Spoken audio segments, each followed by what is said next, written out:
All right, we will get started and talk to Susie. She's going to be zoomed in there the best she can, and just anything that does come up, motions, anything like that, loud and clear so she can hear them. If you have to restate it, may help her out.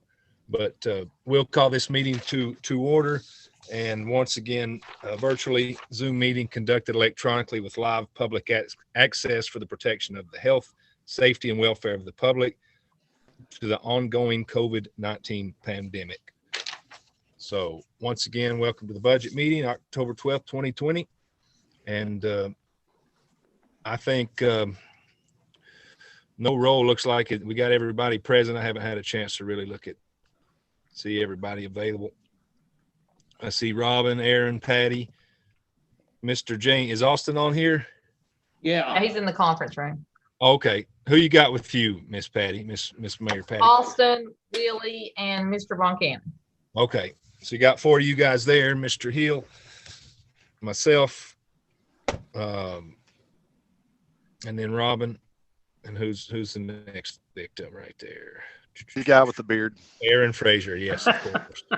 How could I forget? So welcome. All present, it does look like.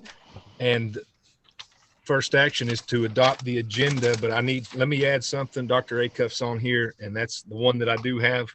And we'll put it under number 7, old business. And that is to a reserve account for homeless activities. I think he's talking about making a line item for donations and et cetera right there, but he'll be available to talk about that. Anything else that needs to be added? Aaron, I got the email from you and replied back. I think we do have the discussion on economic development, so I think we can slide you in right there. Is that sufficient? That work? Sounds good to me, brother. Okay, good. Well, with that change right there, I'll open up the floor for to accept the amended agenda. that's something to add. Roger needs to be added after public comments. I think he has another meeting he has to attend. He does. Okay. All right. Are we going to add that or just let him kind of move that up? Is that what you're saying, Brad? Or? But just let him, he has a truck, I believe, to present. So the discussion regarding highway department request for vehicles, we'll move that. Ross, I've got, Yes, sir. if I may say it, I've got 2 things right there. One about the trucks, and the other one is about the money that was refunded from us from the Department of Agriculture. But we'll go over both of them at the same time if that's okay. Okay. Yeah, that's fine with me. We'll just go from, I don't know, public comments. We'll put that as old business, and that'll be our first item. That's okay, Roger, and with everybody else. Thank you. Hey, Yes. Ross, can you forward me a copy of the agenda? I don't seem to have one. Nope. Yeah, 1 second. I've got it, Ross, right here in front of me. I'll send it to him. Okay. Gracias.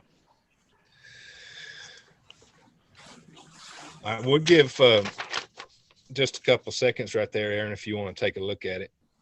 I don't think I'll have anything to add. I just want to keep up. Take a look. Okay. Well, with that then, with the addition or the kind of moving that around for highway department, the addition of Dr. Acuff and the homeless activities, I will open the floor for accept the agenda. Motion to accept. Aaron Fraser, 7th. All right, here's second. Second, Patty Woodby. All right, motion by Fraser, second by Miss Woodby. All in favor, just say aye, raise your hand. Aye. Any opposed? No discussion, Mr. Chairman. All right, hello, Charlie. Nice to have you with us this time. Welcome. Hell, it's nice to be anywhere. At my age. That's true. I think you're beardless too, aren't you? Maybe don't have the beard anymore. Okay. Welcome, Robin, and welcome, Mr. James. Also, we got some new additions to the board. So happy to have you guys and looking forward to working with you. I know we all are. So move on to number number 3, the election of the chair, and I will open that up for nominations. I nominate Travis Hill. Got Mr. Hill, Travis Hill. I nominate Ross Garland. As I did last time. Yes, thank you.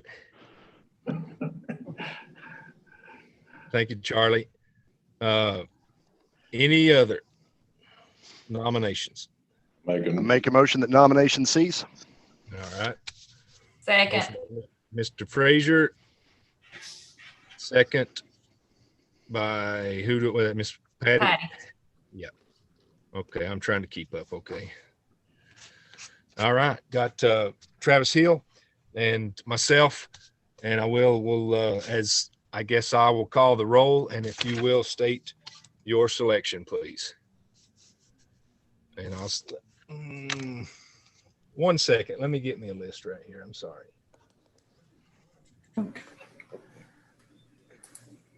Ross, do we need to vote on the motion to cease Yeah. nominations? Yeah, we do. We Okay. need to do that. All in favor, say aye to seize nomination. Aye. Aye. Any opposed? See none. Okay, nomination cease. It'll be Mr. Hill and myself. And I can go without that, with my tally sheet. All right, just state the name that you would like to see as chairman, and we'll tally them up. We'll start with first district, and that'll be Mr. Willie Campbell. Hill. Second district, Miss Woodby. Hill. Third is Mr. Von Cannon. Charlie Von Cannon. Yes. Who you vote for, Charlie? I'm voting for Garland. If I nominate him, why wouldn't I vote for him? Yeah, I understand that. All right, so Garland, Mr. James. Hill. Garland, I will vote for myself. Garland. 6th district, Mr. Hill. Hill. And 7th district is Mr. Frazier Hill. and Miss McCamey. Hill. All right. Looks like 6-2, Travis Hill in favor, and he will be our new budget chairman. Congratulations, Travis. Thank you, Mr. Garland. Thank you all for your votes. We'll turn it over to you, buddy.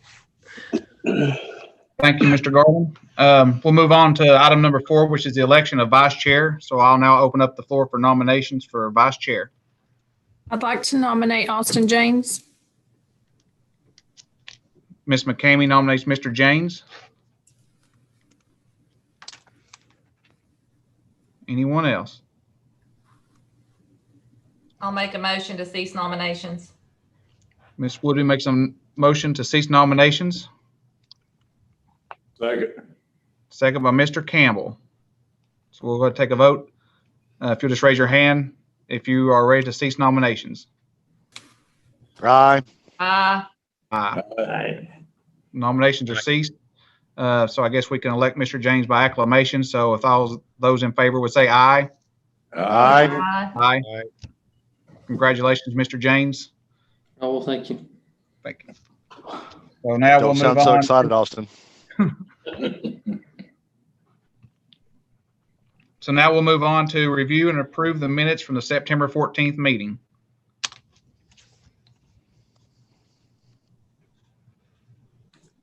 I will entertain a motion.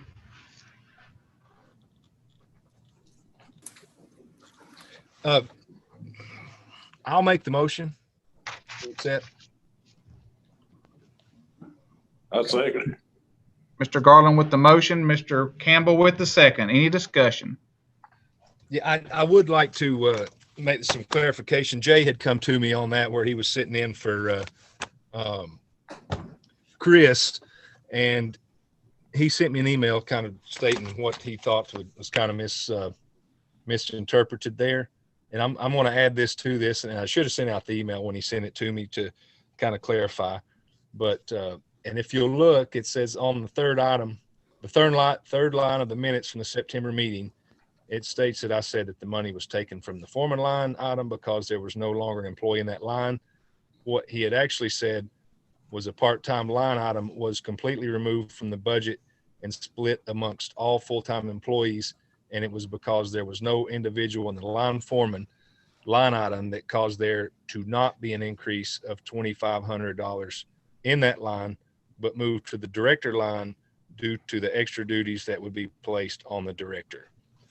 So if we can accept that, I'll get that to Susie and she can kind of make that correction. But Jay just wanted to be clear that there wasn't anything that wasn't said. Okay, sounds good. Anybody else with any corrections, additions, or deletions? Okay. That being said, all those in favor say aye or raise your hand. Aye. Aye. Any Abstain. opposed? Mr. James abstains. And I will say that Jay is on here if he would like to add to anything or kind of if he wants to clarify that. So I'm sorry for not recognizing him earlier.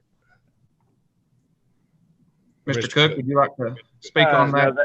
No, Ross, you nailed it. I just wanted to make sure that it didn't seem like Chris was being a bit greedy and taking money from someone else. That's the way it sounded in the minutes. And I know these Zoom meetings are tough for Susie to get every word stated. I understand that. So I just wanted to clarify that since this is the permanent record of the meeting. And Chris will clarify later, I'm sure, as far as everything goes, but I just wanted to make sure that my words weren't misconstrued. But thank you, Ross. You're welcome. Thank you, Jay. All right, we'll move on to the next item, which is public comments.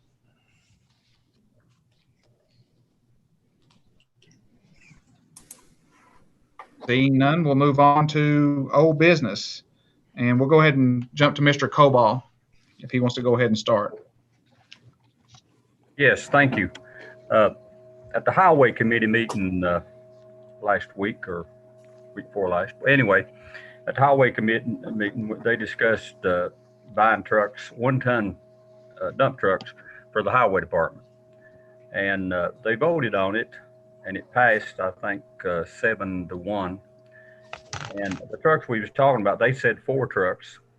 The trucks cost they're what we call 1-ton dump trucks, single cab, 4-wheel drive, of course, because we want them for snow and ice. They cost $71,670 on statewide contract. To buy 4 of them would be $680.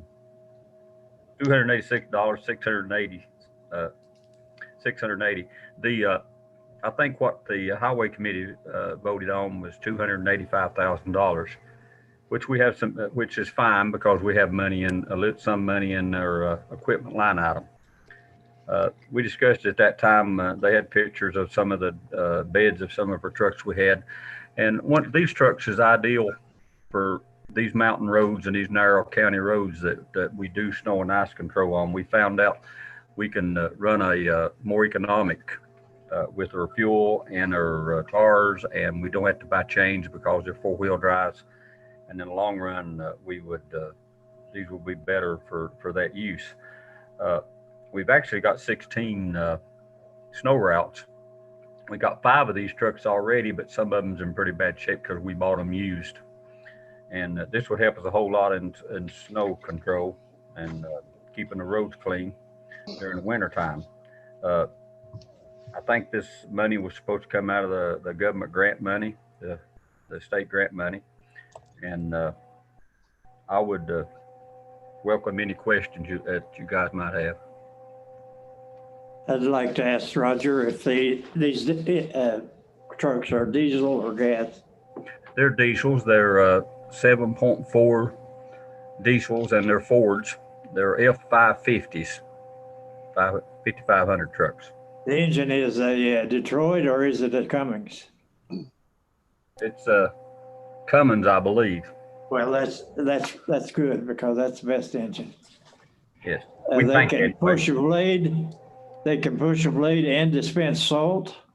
Yes. What we would do once we get the trucks, we would install the frame for the snow blade, and on the back we drop in salt spreaders that just stay in the bed of the truck, and they work pretty well that way. Diesel mechanic you've got on board apparently. We have an excellent diesel mechanic that saved us That's all good. kinds of money for the past 4 years since he's been working here. A very good one. That's all I have. Roger, what is the oldest truck you got in your fleet? What's the year ranges? I know Abby had sent some pictures around, Mark had took, but I don't have them in front of me. Just a second. I don't have that right on me. Shannon's going to look, but I think we was talking about we know that some of the trucks we wanted to sell after we get these are back in 1998s, and they may be a couple that's even older than that. Shannon's going to get the paperwork to. Well, Mark had stepped over to pick, I think he had brought it and left it in the other room, so he's gonna get his too. So the newer trucks, because I know he took some pictures of some that wasn't really that old, that just the beds were rusted on. Do we plan on just maybe putting some new beds on them for now, or patching that, or what are we gonna do with them? Those trucks were, a few of those trucks was single axle dumps, and some of them was 1-ton dumps. We have one out here, it's a silver one, it's a 1-ton dump, and we've discussed them a while ago about taking the bed off it and putting another bed on it. And because we want to these 5 1-ton trucks we want to keep for definitely. We have one truck here that Shannon said was a 1994. That's a single axle dump truck, full size, like a 8,400 ton truck. Mr. James. Yes, Mr. James, on the pictures, look like the 2 oldest submitted on the pictures were both 1998 trucks. Okay. Yeah. I couldn't tell. My laptop's not letting me move back and forward. So, okay, that's just kind of what I was curious about there. Let me say too, this is going to really save money too, because if you're running that big truck, you're burning twice the fuel that these other trucks are going to be running. And they're going to hit the ground ready to go with snow plows and equipped with boxes and everything. And if you go buy these separate, you're talking a whole lot of money. But if you can get a deal like this, then I think we're in great shape if we can get this. And you get a warranty. Commissioner Hill. Yeah, we got estimates on. Yes, sir. Our chairman, I'm sorry. I'd like to put it in form of motion that we give them $142,500 to purchase new trucks with. Would that be 2 Two new trucks. trucks? 2 trucks, yeah. 2 I trucks. split it down the I'll middle of what they were requesting. I second that. I'll second. Was that second by Ms. McCamey? Yes. Either her or Von Cannon done it, either one. Those funds coming from the governor's grant? Yes, sir. Okay. Yeah, the So line we have a item, motion by Mr. James, if a I second may- by Ms. McCamey. Any discussion? the line item we wanted on is the highway equipment line item. It's 68,000-714, if you want to include that in your motion. Did you get that? What was that? What was that line item again? Do you care to repeat that? Yes, sir. It's 68,000-714. 714. How much money is currently in your highway equipment line item, Mr. Cobalt? Do you have enough to still continue with, or? Yeah, we got $290,000 in there, and part of that money will be buying equipment for those 2 trucks. Plus, what I wanted to do with this money, if we could, is to buy 2 tandem trucks, and that way we would have enough new tandems to be able to haul asphalt and stone with.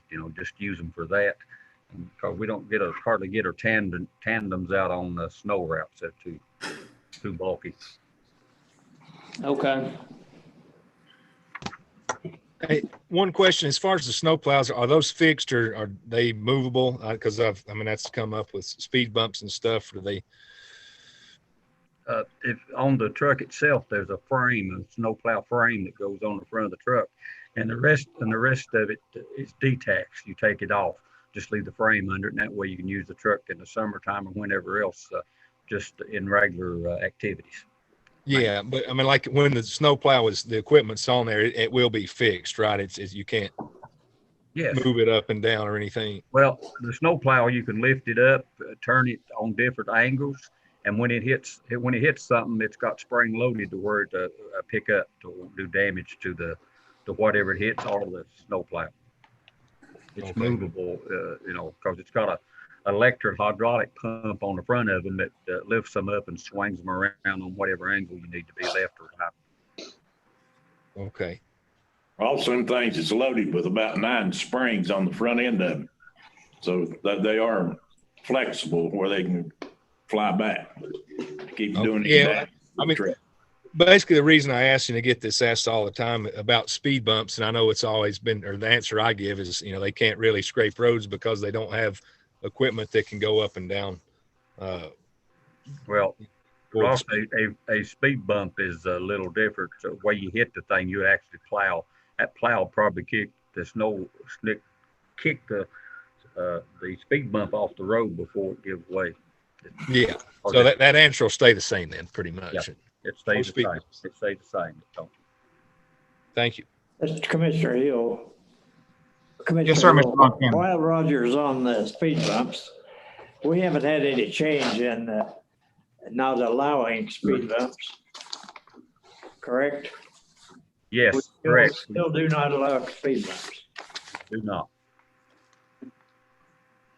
Good. Good. Real good. Any more discussion on the dump trucks? Okay, I'll call the roll. Mr. Campbell. Aye. Mr. Campbell, aye. Miss Woodby. Yes. Miss Woodby, aye. Mr. Von Cannon. Aye. Mr. Von Cannon, aye. Mr. James. Yes. Mr. James, aye. Mr. Garland. Aye. Mr. Garland, aye. Mr. Hill, aye. Mr. Frazier. Aye. Mr. Frazier, aye. Miss McCamey. Aye. All ayes. Motion passed. This is Roger. Thank you a whole lot on that. That'll help the highway department out. Anything else, Roger? Yes. Mr. Hill, we have a check that come in from us for reimbursement where we worked on the swimming pool road project in Lower Fork. We let me get my paperwork here.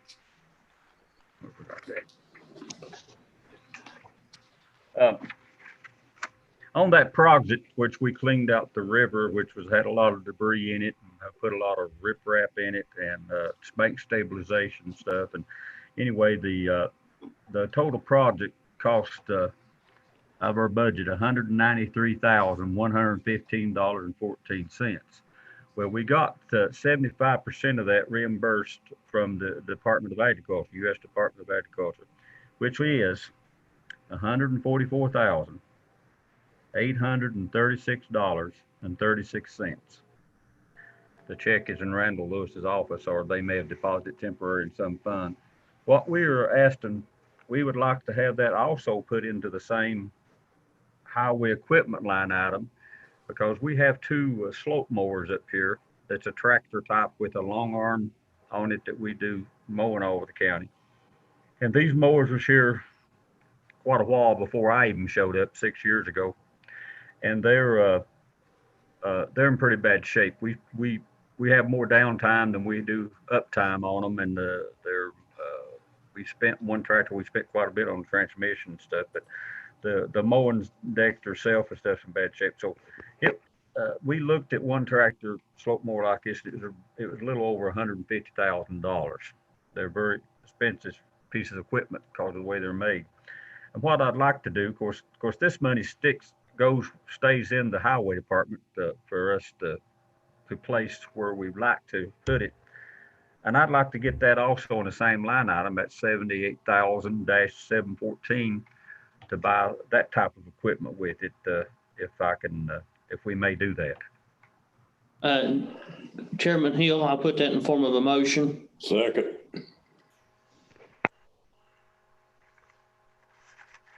Motion by Mr. James, second by Mr. Campbell, to put $144,836.36 in the line item 78,000-714. I think it's 68,000, discussion? isn't it? Yeah. 68,000, sorry. I might have said that wrong. 68,714. Okay. Just Any discussion? So we're just Yes. looking to put that money into that line item. Is that correct? We're not looking for a purchase or anything, is that? Well, I haven't worked up a purchase yet for it because, but we just got the check back. We want to put it in there so we can use it. Hopefully, if nothing breaks down or anything, for that slope mower. Yeah, we're just increasing our line item for highway equipment.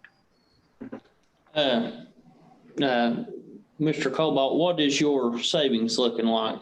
Because I know we've taken a decent amount of that the last little bit on the River Road project and this, and I'm imagining, is that where these funds come from and that's what the reimbursement's for?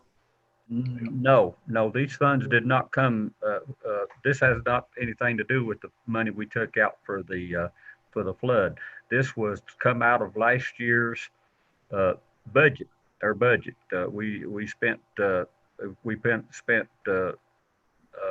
We got reimbursed for equipment usage, which we didn't buy no equipment, so that there's just a plus. Okay, so And it's we got not coming. reimbursed.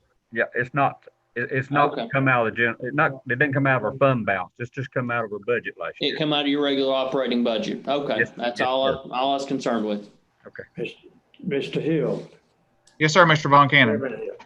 Two questions while we're surely discussing this a little bit. The two units that you have, the long arm units now, if they've given a lot of trouble, what's the brand of the new units you're looking at?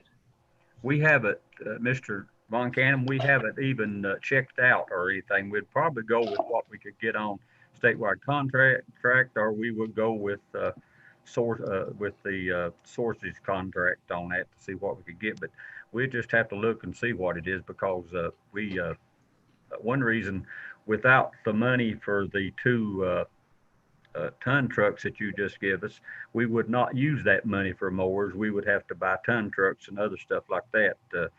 So by getting the money for those two dump trucks, those 2-in-1 trucks, and getting this money would give us enough to where we could start checking into buying a slope mower of some kind.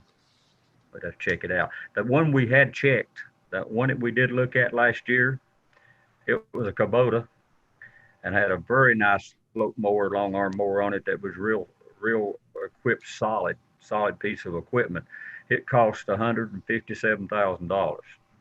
Now, whether we would go that much or not, I don't know, but it looked to me like with that type of tractor and that type of mower, there'd be a whole lot less maintenance on it. But still, we'll have to check all that out to see where the best buy is and what we need. Is equipment of this sort on the state list as well, or is that just vehicles? Yes, they are. They are on the state list also, most of the time anyway. But I haven't checked to see what type is on it. I would suggest you check because, normally you ought to be able to get a better deal through the state bulk buying listing. We normally buy that way, and that's what we're buying with those 1-ton trucks. And yes, we will definitely check that out to see what's there, what size and equipment. Any more discussion? All right, we'll call the roll. Mr. Campbell. Mr. Campbell, aye. Ms. Woodby. Aye. Ms. Woodby, aye. Mr. Von Cannon. Aye. Mr. Von Cannon, aye. Mr. James. Aye. Mr. James, aye. Mr. Garland. Aye. Mr. Garland, aye. Mr. Hill is aye. Mr. Frazier. Aye. Mr. Frazier, aye. Ms. McCamey. Aye.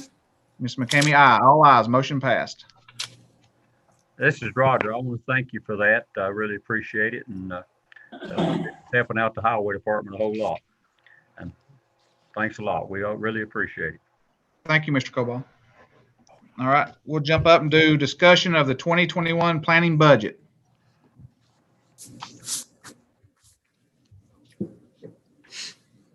Is Chris on here? Yes, sir. Is there Chris, anything you want to talk about with the committee? No, sir, just whatever questions they may have. Okay. Chairman Hill, Yes, sir. Mr. James. I'd like to make a motion that we leave the planning budget currently as is. I'll second that. A motion by Mr. James and a second by Mr. Garland. Any discussion? Chairman Hill, Mr. Burke.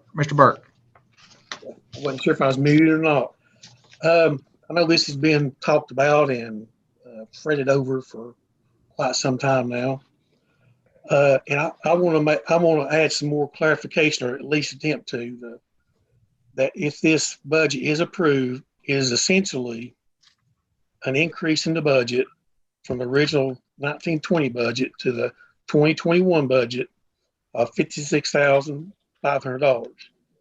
Even though you can look at in the last column and it shows zero. In essence, those funds were only there.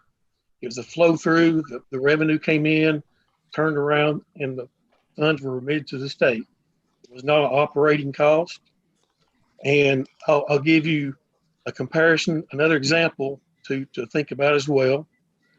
In the mayor's budget, currently, tax relief payments to qualifying taxpayers are included in the mayor's budget. I think it's 65,000 or so. Okay, just assume that the county commission chose not to fund that tax relief, and that amount was removed from the mayor's budget.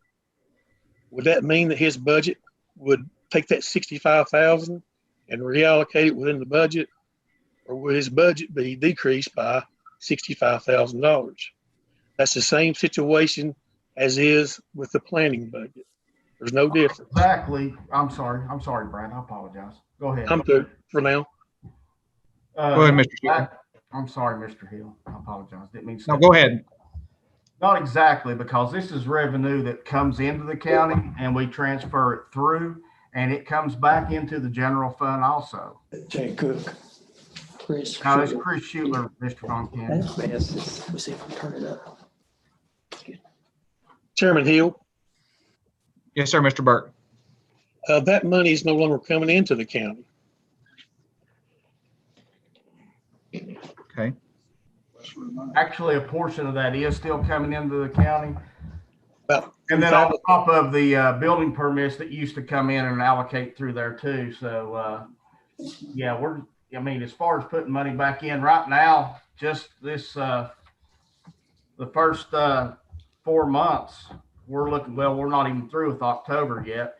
We've already placed back into the general fund $44,304, and that's just out of our building permits that's going through. I mean, Chairman Hill, I'm sorry. Go ahead, Mr. Burke. Based on that assumption, the trustee would have like $100 million budget. And you can go to the clerks and the other fee offices and say their budget should be 3 times what it is actually. Those revenues that come in are general fund revenues allocated to the different departments. If it was based on what was collected by those departments, you'd see a budget of $50 million.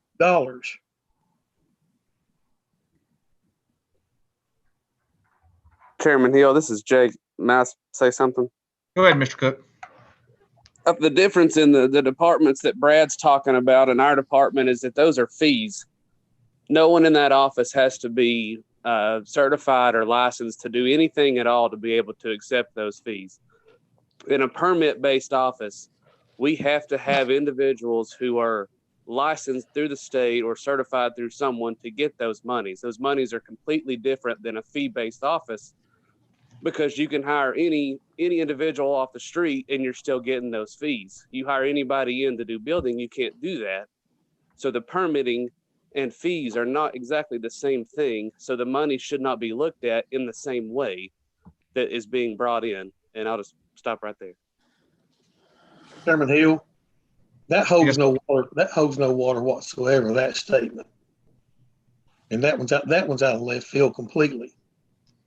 Makes no sense whatsoever. Okay. Chairman Hill. Mr. James. if we're done, I'd like to try to move forward and vote on this and put it behind us if we can. Well, I do have a question just based off the minutes. And it could just be that the line item's not changed. In the minutes, I thought we talked about that the salary increases were from the part-time line item. Is that correct, Brad? I have no idea. Yes, Chris? it came from the They just made it up as they go. It came from the original part-time line item that was adjusted out and spread throughout the employees. Okay, when I look at this budget that I seen today, it's got a negative 11,584.79 from the clerical position, but there's still 18,000 increase in the part-time personnel. But the original amended 1920 had 11,584.79, which is the difference of what the clerical personnel was. Is those just in the wrong lines? And then the movement went to bring in a mapper that will be bringing out of a part-time line item, and that's why we had to increase there, sir. Okay. Any more discussion? Let me just add this. I know that's why we've talked about it quite a bit. I think that's what we're looking for is, Chris, is the transparency with working with Brad, and nothing that's kind of unknown or, that we're not prepared to handle when it comes to a meeting. So I think that's the whole discussion we're really trying to have. It's not taking any money away from you, but just know what kind of money is available and what you're looking to spend, exactly where it's coming from. I thought I explained it before. I apologize, Rob. Thank you. And just, responsible parties doing what's best practice for the whole county. I mean, as a whole, that's what we're after. We don't need to have arguments about this stuff year after year. Just let's get working together and make this right. No more, none of this this year. That's all. Chairman, with you, sir. Chairman Hill, Commissioner James, I do have one question. Yes, sir. I guess this would be for Schuler because I'm not sure who knows the budget the best. How is a lot of that money not earmarked for incentives as the employee gains their credentials? Is that not what some of that is? Yeah, there's $17,000 that's set for that. Okay. Does that come out of the other salaries and wages? Yes, sir. That's a line item out of that line item, which was I think it's 189. Yes. Yes, sir. On the budget I'm looking at here, on the budget I'm looking at here, it looks like your budget is up 27,723.79 over the amended budget for 1920. Is that correct? Mr. Frazier, I think that's on the payroll side. On the payroll side, yes, sir, the way it sits. But then you got to remember too that we're working off 1819 was our 1920. We were stuck on that from 1920 and 1920. So we've got that, but we did reduce down on the non-payroll side by 28,154 and 20 cents.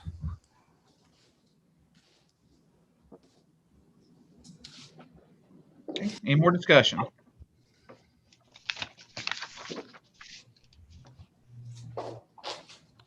right, I'm going to call the roll. Mr. Campbell. I think to restate the motion. I believe the motion is by Mr. James to go ahead and approve this planning budget. Is that correct, Mr. James? Yes. Yes. Okay. Mr. Campbell, aye. Ms. Woodby. Yes. Ms. Woodby, aye. Mr. Von Cannon. Pass. I can't vote on something I don't know anything about. What was his vote? I'm It new broke to up the on me. commission. Abstain, I believe is what he's wanting to do. Okay. Mr. James. Yes. Mr. James, aye. Mr. Garland. Aye. Mr. Garland, aye. Mr. Hill is aye. Mr. Frazier. Aye. Mr. Frazier, aye. Ms. McCamey. Aye. 7 ayes, 1 abstain. Motion passed. Next item will be discussion regarding CARES Act monies. So I guess I'll turn it over to Mr. Burke. Thank you. You received a schedule for the two grants that we're working with. The top one is the governor's state grant. The bottom one is the CARES Act federal funding. If you look at the bottom of each of those boxes, you'll see the remaining balance that hadn't been spent or obligated as of today. Of course, the balance that's shown in the governor's grant needs to be reduced $142,500 for the funds that were allocated for the truck for the highway department. But anyway, down on the CARES Act funding, there's $688,941.36 that has not been spent or allocated as of this point. And one recommendation that I would make would be to retain at least $50,000 for true COVID-19 related expenditures. And this CARES Act funding has changed almost daily ever since it came out. The requirements were very restrictive to begin with, and they've eased off to the point now where the county can claim payroll expenses that have already been paid for public safety and public health and get reimbursed this grant funding and use those funds however the county commission sees fit. And as of a month or 6 weeks ago, the county was faced with leaving a lot of money on the table due to the restrictive nature of the requirements for this program. At that time, I was speaking with Chief Deputy Parrish, and it came up about the same time too, where hazard pay was allowed for public safety personnel. And so they got to work drawing up some schedules for this hazard pay. And I think they set the hourly rate at $287, $289, something like that. And last week I received their completed spreadsheet, and it came up to $393,000 some odd dollars. And that is for the period of March 1 through September 30th. And I believe that they'll be asking for those funds tonight.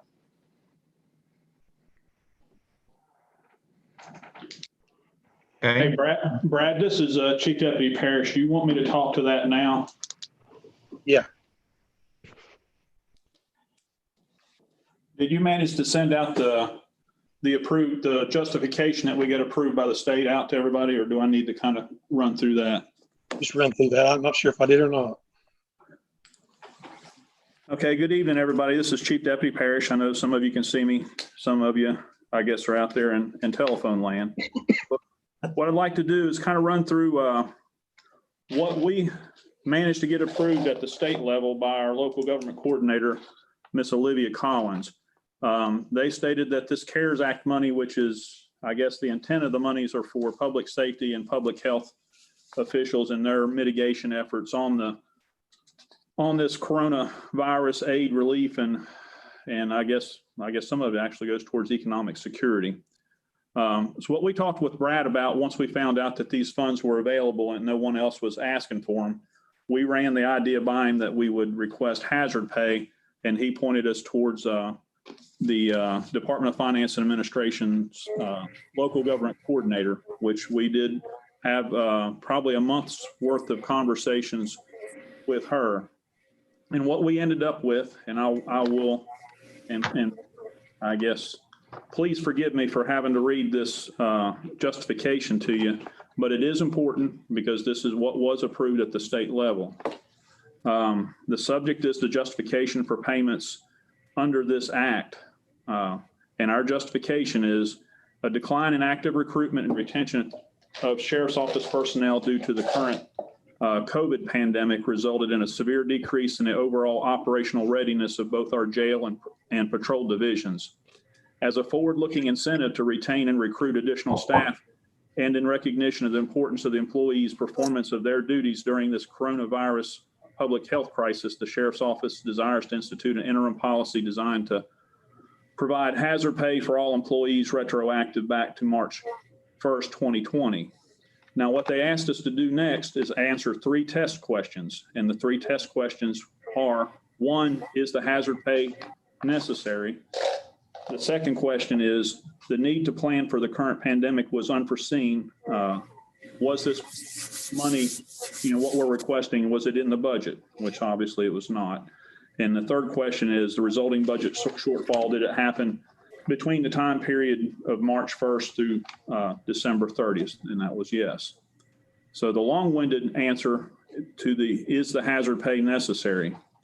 As everybody knows, we have the statutory obligation to maintain service to the citizenry by operating a detention center, answering calls for service, the service of civil process, maintaining court security, and by maintaining the peace in Carter County in response to the current COVID-19 pandemic.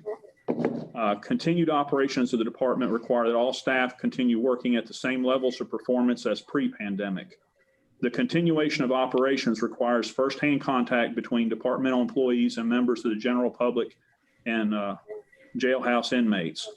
While many American workers are granted concessions designed to reduce exposure to the virus through work from home programs and limited exposure work environments, certain professions, specifically first responders, EMS, the patrol and jail staff, have extremely limited options for reducing or eliminating potential exposures. Despite the precautionary measures, specifically those suggested by the CDC, such as the donning of face masks when possible, social distancing, frequent hand washing, and those types of things, numerous sheriff's office employees have been infected with COVID-19.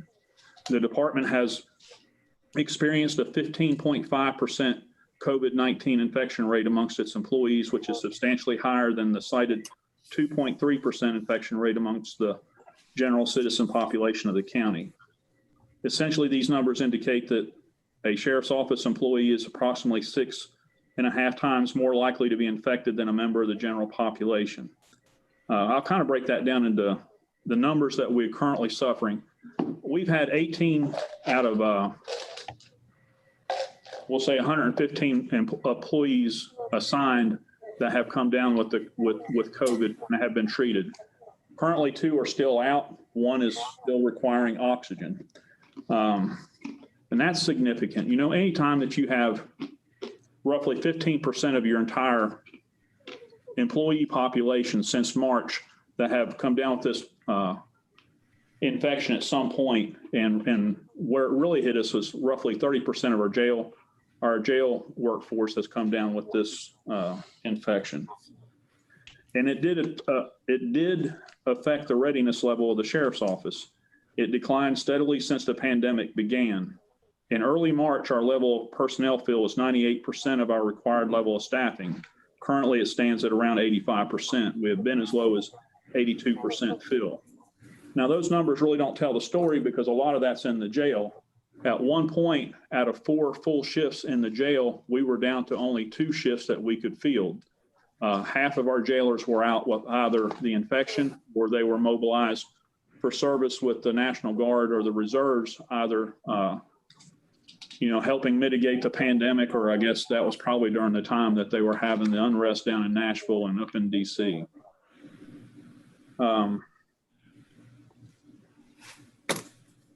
The jail continues to be disproportionately affected, suffering loss of frontline jail staff reaching as high as 50%. Hazard pay is necessary to retain our current staff and recruit replacement staff. The federal government, through the CARES Act, has answered the question on whether hazard pay is authorized expenditure for essential workers. The Act further specifies that hazard pay is an authorized expenditures in cases where work duty causes extreme physical discomfort and distress, which is not adequately alleviated by protective devices. Furthermore, the pay is designed to be a forward-looking incentive for these workers to remain on the job and adequately compensate and to be adequately compensated for distress caused for the potential harm that is likely to be encumbered by the employee performing their duties. Thus, in this definition, the first responder personnel such as law enforcement perform duties and serve in a capacity which is the very embodiment of what such remedies as hazard pay are allocated for.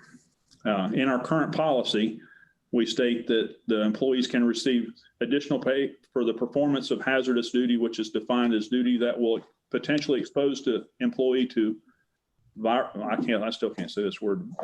Virulent biologicals, which is defined as work with or close proximity to this COVID infection.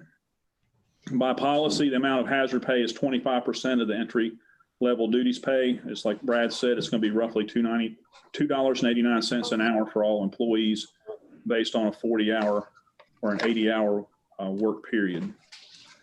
That's what we're asking for. The first thing that we did ask for, and I'm still not sure exactly where we're at on that, is the overtime pay. Hey, Brad, did that overtime pay ever get moved into our overtime line? You talking about from the CARES Act? Yes, sir. No, and are you talking about the budget amendment from last month as well? Yes, that's what I'm talking about. Okay, those funds were actually put in the budget just so we could get it in there, appropriated, and recognize the revenue.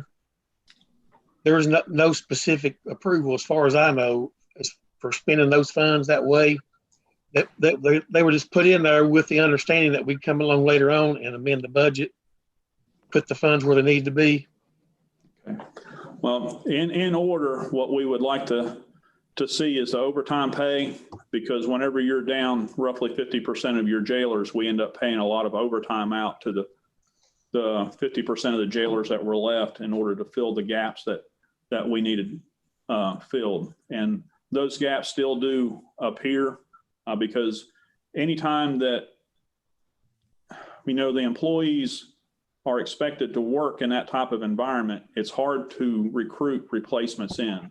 They're not lining up like they used to in order to come and work in a profession where they know they got to go hands-on with individuals that are potentially infected on a day-to-day basis, on an hour-to-hour basis, especially in the jail and on patrol. We have had some retention issues. Individuals that were infected, they would resign the day that they came back to work because that was a hazard that they may not have signed up for, back when they started a year or two ago. They expected to be able to, I guess, work in an environment that's already dangerous, and, the hazards that we already face with individuals that are less than cooperative, but facing those individuals and then on top of that, not knowing whether or not they're infected and potentially, getting the disease, it was something that, some of our employees, they didn't sign on for that. So we've lost some because they did not want to work in that environment. And that problem has been exacerbated by the fact that there's not a whole lot of folks that are willing to step forward and, take on the challenge of being a deputy sheriff or a deputy jailer along with potentially getting infected. We have had other issues. The governor in the beginning did give us a map of everybody that had been infected so we could take proper precautions if we did get out an address. Comm Center would advise us, that was a code Charlie that lived in that particular residence, and we could, handle that approach appropriately. But we've lost even that tool. So what we're asking for in order is one, for enough overtime to make up for the gaps that we've had because of, one, the infections, two, the deployments, three, the recruiting and retention problems. And then the second major request is, we are asking for the hazard pay as an incentive to recruit individuals in and to retain the ones that we already have. As of today, we have 15 vacancies and 4 deployed. That's 19 holes in our shifts, that weren't necessarily there back in February. We can continue on, at that level, meeting minimum requirements, but we don't know what next month brings.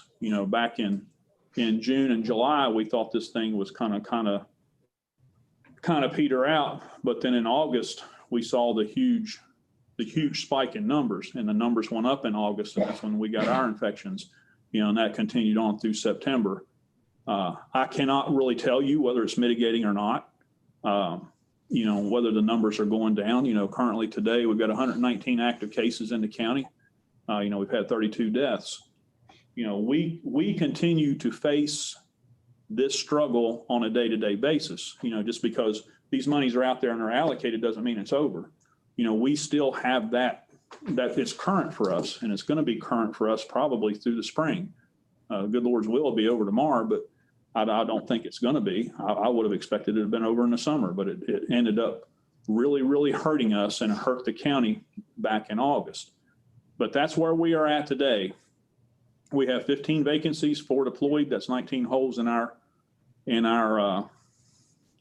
staffing, and we're asking for the help with the overtime funds, and we're asking for the help with the hazard pay. Now, the hazard pay, we probably put 3 solid weeks of work into this. We worked through the weekends getting the numbers. I know Lieutenant Range and Tanya have worked past midnight, getting some of these schedules ready for Brad. And all of us have worked, hard on the justification, getting it approved. And it is approved at the state level. It's not something that we just are throwing out there. We can hang our hat on the fact that, this has been in front of the local government coordinators. We've taken their guidance, went back and improved the justification and improved our policy and put it back in front of them at least 3 times before we finally received approval. And they approved everybody but the cooks for some reason. But that's where we're at. They approved the justification for the hazard pay, and we're asking for the overtime. Yes, sir. Chief Parrish, I have a question and a question for Brad. Chief Parrish, how many SROs have been affected by the COVID? Do you know? I'm hearing we're having a shortage of SROs in the county right now. We do have a shortage of SROs. We're 1 or 2 short. I think we're 1 short now. We have 15 out of 16 billets filled. We did lose 1 SRO that we sent to the academy. He returned from the academy with a face mask on and checked out that very next week. So I can make an assumption on why he left because he never said.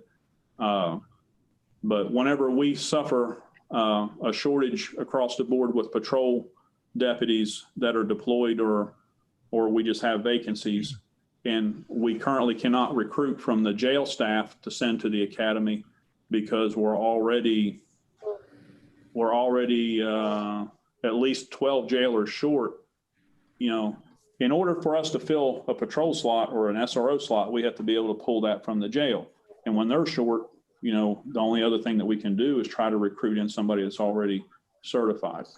But to answer your question, first question is, yes, we're only short 1 SRO. We have 15 out of 16 billets filled. 1 or 2 of them may be in training. I forget what the other question was. This one's for Mr. Burke. Mr. Burke, is there on the CARES Act money when it comes to hazard pay, is there not some kind of stipulation that you have to be reasonably expected to pay the hazard pay without the CARES Act money? Not that I'm aware of. Okay. I thought I had read that or heard that you had to be reasonably expected to pay that out even if CARES Act money was not available. No, I've not heard that. Okay. Chairman Hill, I can answer that question because we've asked that in the past. That's probably one of the first tests. And no, there is no that is not an expectation. Otherwise, it would not have met the second. The second question is whether or not that money was budgeted already. So the next question is, where do you stand on comp time and hold on, Commissioner, and overtime? I'm sorry, sir. Where do you stand on shortage of comp time and overtime? Commissioner Von Cannon is asking me where we are at on our comp time and overtime funds. We are currently expending. We only have basically overtime funds. Comp time is the same thing as overtime, compensatory time.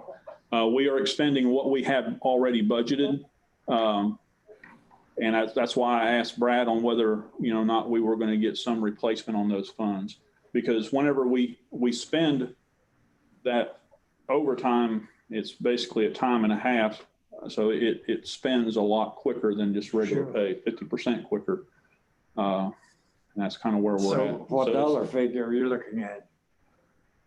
Well, we haven't done the analysis on what we're going to need by the end of the year because to be honest, we didn't know about this CARES Act money until about 3 to 4 weeks ago. And then as soon as we found out about it, I guess the budget committee had already made the good decision to set aside some of that money for overtime. So our next thing was we were going to say, okay, we've got the overtime monies, and now we need to be able to try to retain and recruit some individuals in so we can reduce the amount of overtime monies paid. I don't know if that makes sense to you. We have to have the bodies on hand in order to reduce the overtime. Because if we don't recruit and retain them, obviously we continue to pay overtime, but it's much less efficient. Chief Parrish, did you say we were 19 employees short? We are 15 employees. We have 15 vacancies and we have 4 deployed. Okay, if the deployed should be off the payroll, is that correct? They should be on the payroll. They are off the payroll, yes. So with 19 employees, shouldn't we be having some money sitting back in salaries that we could cover some of this overtime with?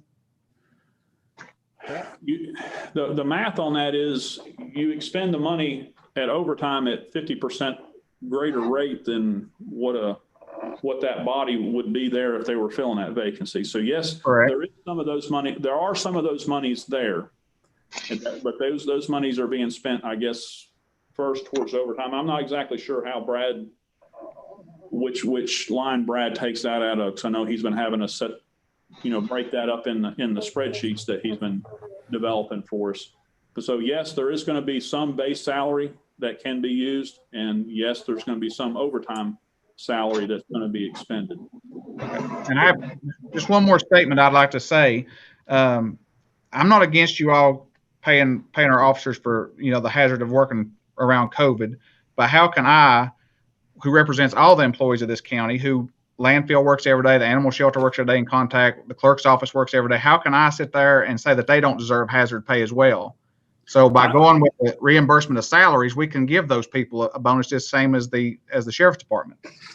Okay, you have to be careful with the word bonus. I mean, I know you've probably read that in the CARES Act. The CARES Act specifically prevents the payment of bonuses with any of the CRF funds.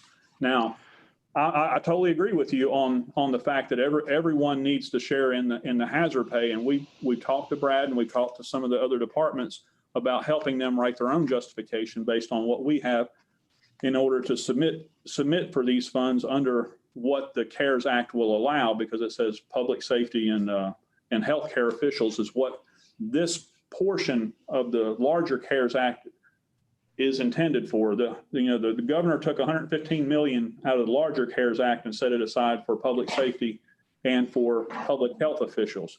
Now, if the landfill, I mean, the road department, I agree with you, animal shelter. Do I think that they should submit for justification for the hazard pay, not a bonus, because it still goes back to the same requirement that they would have.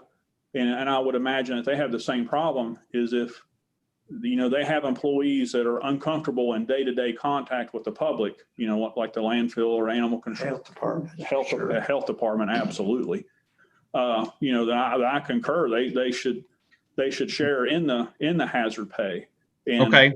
Well, with the latest stipulation that changed, though, we can seek reimbursement for first responders or safety personnel salaries that have been paid since March. So technically, we could claim every dime of this under the salaries of the sheriff's department, put it back into our general fund or our unassigned fund balance, and pay out whatever we want to pay. There is no restrictions on that. Is that correct, Brad Burt? That's correct. I don't know. I've read through that. Now, I would, I will support whatever y'all do, but I will also caution you against supplanting funds. I've been in the grant business since the late 1980s. I've written dozens. I don't know how many state and federal grants, and they always caution you against supplanting. And what you're talking about is intentional supplanting of funds in order to avoid, the spirit of the CARES Act and the many things that they say that you can't do. Now, if you've got an OIG's opinion that says, yes, that you can legally supplant those funds and put it back into the general fund in order to support, the initiative that you're talking about. And I'm with you. Everybody deserves their version of a hazard pay. But I would be cautious I would be cautious on the supplanting piece. And I would seek an OIG opinion specifically stating that you can do that. But that's just my opinion as an old grant writer.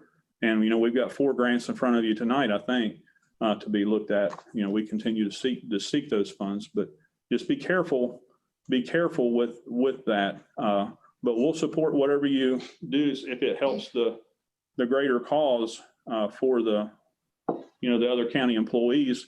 We'll sit down and write the justification form. We've got a format that's been approved at the state level. We'll write the justification form. And if we don't have enough money in what they've allocated to us, from what I understood from the local government coordinator is if I don't know what the number is, 800 some odd thousand. If we needed 950,000 to take care of the rest of the employees, the monies that are unallocated at the end of this can then be allocated to whatever our shortfall or whatever our larger request is. That is correct. Chairman Hill, I have a question. Yes, sir, Mr. Frazier. With what appears, how much okay, you said this is supposed to go, you're expecting this to go on through the spring. How much more overtime money are you going to need to be able to just get through that, Chief? Well, I don't have an answer for you, to be quite honest. I would have to sit and run the formulas based on the numbers as they currently are. And, I can only assume that, because I can tell you right now, the application pile is very thin today, and we're supposed to test tomorrow night. Normally we have 50 to 60 applications on file, and out of that 50 or 60, maybe 20 will show up to test. Earlier today, I don't even think we had a dozen applications on file, because as potential employees see some of the things that happen, we'll say, and there's a certain county right next to us that really struggles with it in their jail. So, they see that on the news. They say, why do I want to lock myself in a room with individuals that potentially have this disease?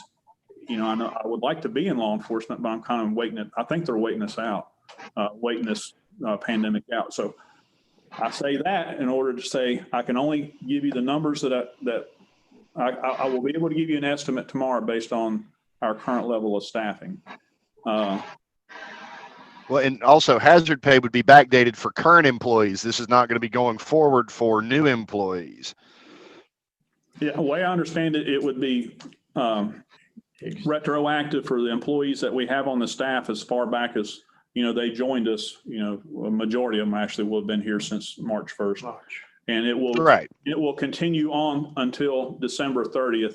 And that's when the monies are supposed to be exhausted.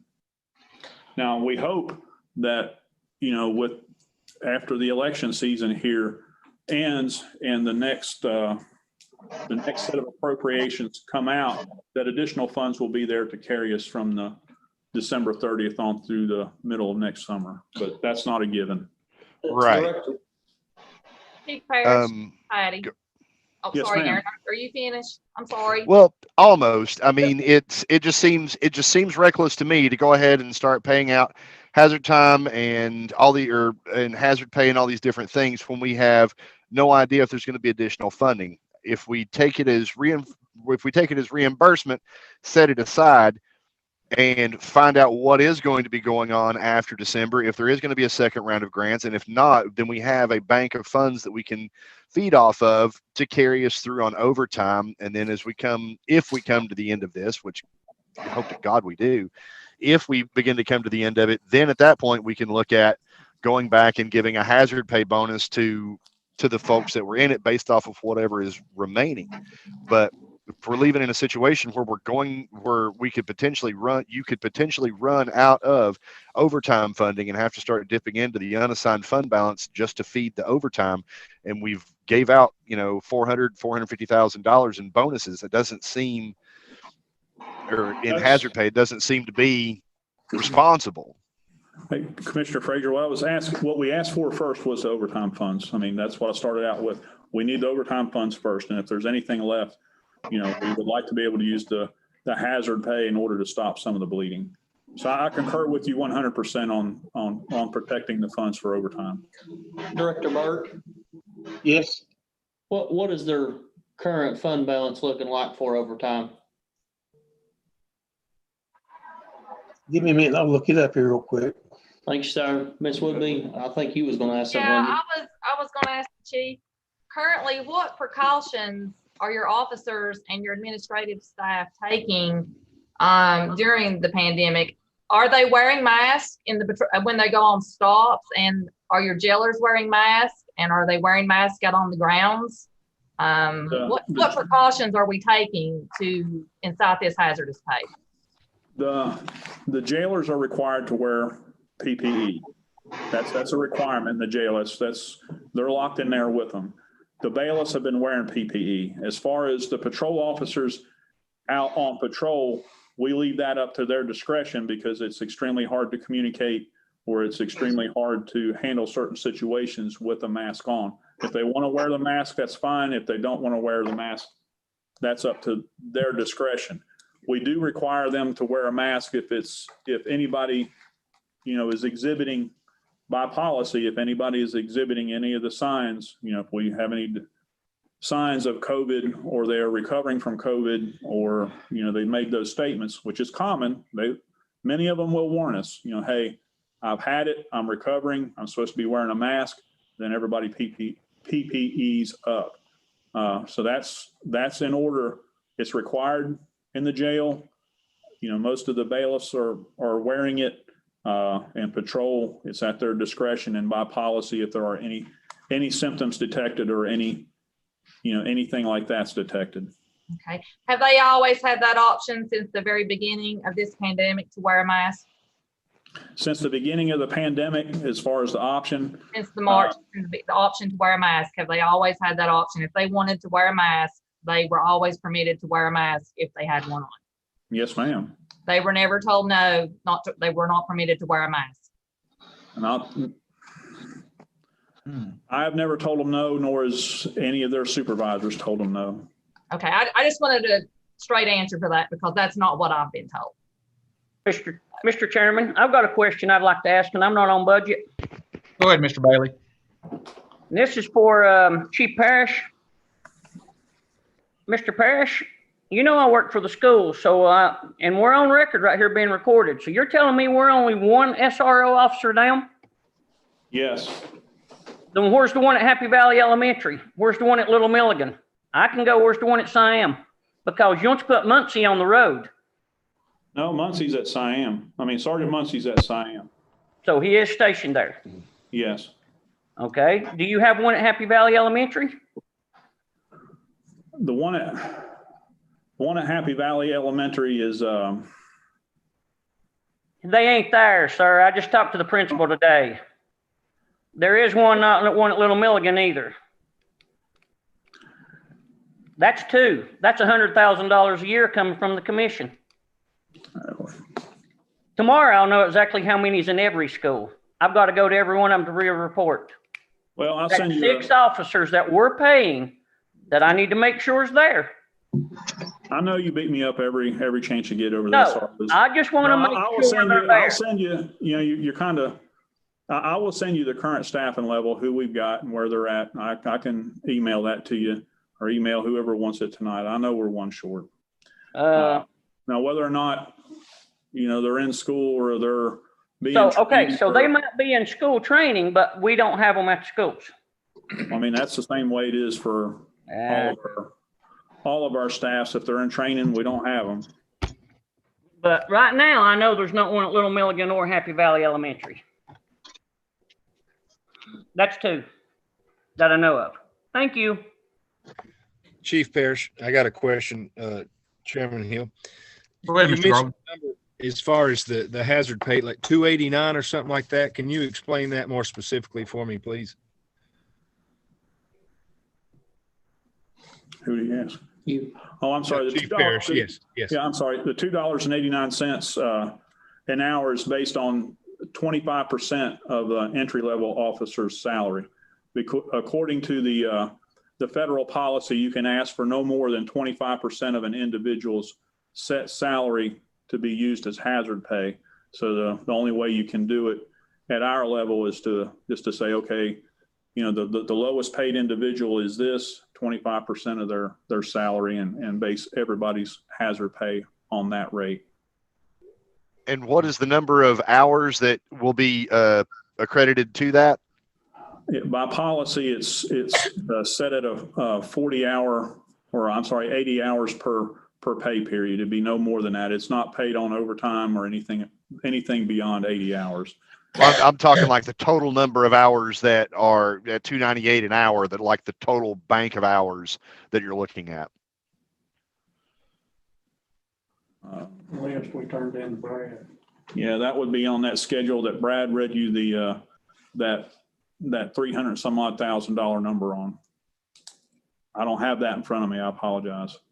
So, because that's kind of my question. I mean, what number are we actually looking at? And it seems like there's a lot of unknown exactly what we need to pay out. You're saying that the overtime pay is really, that's kind of your main concern right now, Chief? Is that what I hear? Well, they're equal concerns, because I mean, if you pay the overtime, without helping compensate for the hazard time, you're guaranteed more overtime. So they're equal, but we do have to have the overtime pay up front, whatever that amount is, and I'll get that amount. That'll be another set of schedules to Brad, based on what we've already expended out of this year's budget, much less last year's budget. But I don't think we really got hit on the overtime until July or August. So that would all be in this current budget year. Because we're crossing budget years, so it gets a little hard for us. As far as the estimated amount for hazard pay, going forward, it's going to be that $2.89 an hour rate based on the current number of working employees going forward. You run that, you get a calculator. That 293, that is for right at 136,000 hours. Chief Parrish, you said a second ago, you said that if we had the hazard pay, it would cut down on the overtime pay. How would that be? Because if you're short officers, are still going to be working more. Well, it would help keep some of the individuals. It's hazard pays. It's an incentive. That's what it is. It's not a reward. It's not a bonus. It's an incentive in order to retain officers and in order to recruit officers into the force. That's what the hazard pay is for. It's in recognition of the additional hazard the officer has to, suffer on their day-to-day job. But, that's what we're counting on. The incentive is to, 1, to close the back door, and 2, to bring more in the front door in order to reduce the overtime. That's the intent. I would still have to agree with what Mr. Frazier said, that we should just claim this money on salary reimbursement and sit on it till we see what the future holds. Might I just put out there, if somebody feels that way, because we put it in form of a motion and figure something out. If we get information coming in at the beginning of end of November, beginning of December, then we have the option to go back and still pay out the hazard pay. All we're saying is perhaps not right now, perhaps waiting to see what the future actually holds. Because if November the 5th rolls around and magically COVID disappears, that would be fantastic. But well, there's a November 1st due date on a majority of those expenditures, what you're going to use it for. And the initial request for reimbursement had to be filed this past Friday. I did file that. It was for payroll that's already been paid. I believe it's for August and September. It was over $600,000. So there's $250,000 or so left to file for reimbursement for. And filing for reimbursement for the salaries already paid, according to what we're being told, frees that money up for the commission to use however they choose. The important thing is filing for it, getting it in the county before the deadline. Yes, I agree. Director Burke, did you have a chance to get me that number? I sure do. In the jail, the overtime, there was $221,000 budgeted. There's been around $62,000 spent so far, leaving a balance of $157,000. One thing to remember about this overtime line item, there are also payouts when an employee leaves, paid for their holiday, vacation, comp time. So any And- comp time accrued, it's paid out once an employee leaves out of that. That's It overtime. is. Okay. And then the jail, the same amount was budgeted, 221,000, 73,000 spent, leaving a balance of 148,000 as of today. So we're trending, Brad, about 25%, but we're 25% through the fiscal year. Yeah. Okay. I mean, We're right on track. A question to it, Director Burke. I'm not saying I'm for one way or the other on this, but typically what I've always seen, and Mr. Tester might contest a little more to this because he's a lot more familiar with the governmental budgets on that side than I am, but do you not typically wait till you get a little closer to the end before you start, and I mean, this is definitely a reason to be able to start spalling for some more money. If they get running, it's acceptable to understand. You've got a deadline to meet, so we either we fish or cut bait. Well, I understand that, but what I was getting at is chiming back to the part where Fraser's going on with, and then chiming back to the part of they're going on with. So I'm trying to understand the middle ground here. I make a motion that we accept these funds. This man has worked for long hours and he knows more than we do about the program. Therefore, I say we approve it. And I make the motion to that. I have a motion by Mr. Von Cannon to approve, I guess, the hazard pay funds. Is that correct? Yeah, to take the funding that he's developed through the grant. Because you've got to beat this deadline. Why not accept it? Tell Mr. me Von why Cannon, not. Mr. Von Cannon, why would we not accept the full salary reimbursement and we have full access to all those funds? I know we spent more than $600,000 in salary since March. Well, we need. You get that money, you can do what you want to with it. Writing grants, and he's been one that's writing them. Nobody else is writing them in the county, and that is wrong. Right now's the time. Well, to this do is it. the difference. This is the difference, Charlie. As they were going through this process, they added in where we could get salary reimbursement rather than it just being hazard pay. So while Chief Parrish was working on this, they come out and said, oh, well, you can just get it as salary reimbursement as well. Nobody's cutting short what Chief Parrish did. He did exactly what he should have done. But Absolutely. the state's changing the game in the middle. They're changing the rules in the middle of the game, and we're having to adapt to those. Hazardous part of it is set, right? Yes. The Yeah, hazardous part the of it. counties and the cities were having problems spending these funds. The restrictions were so tight. That's why they've loosened these up gradually till they come to this point. Well, we have a motion on the floor by Mr. Von Cannon. Any seconds?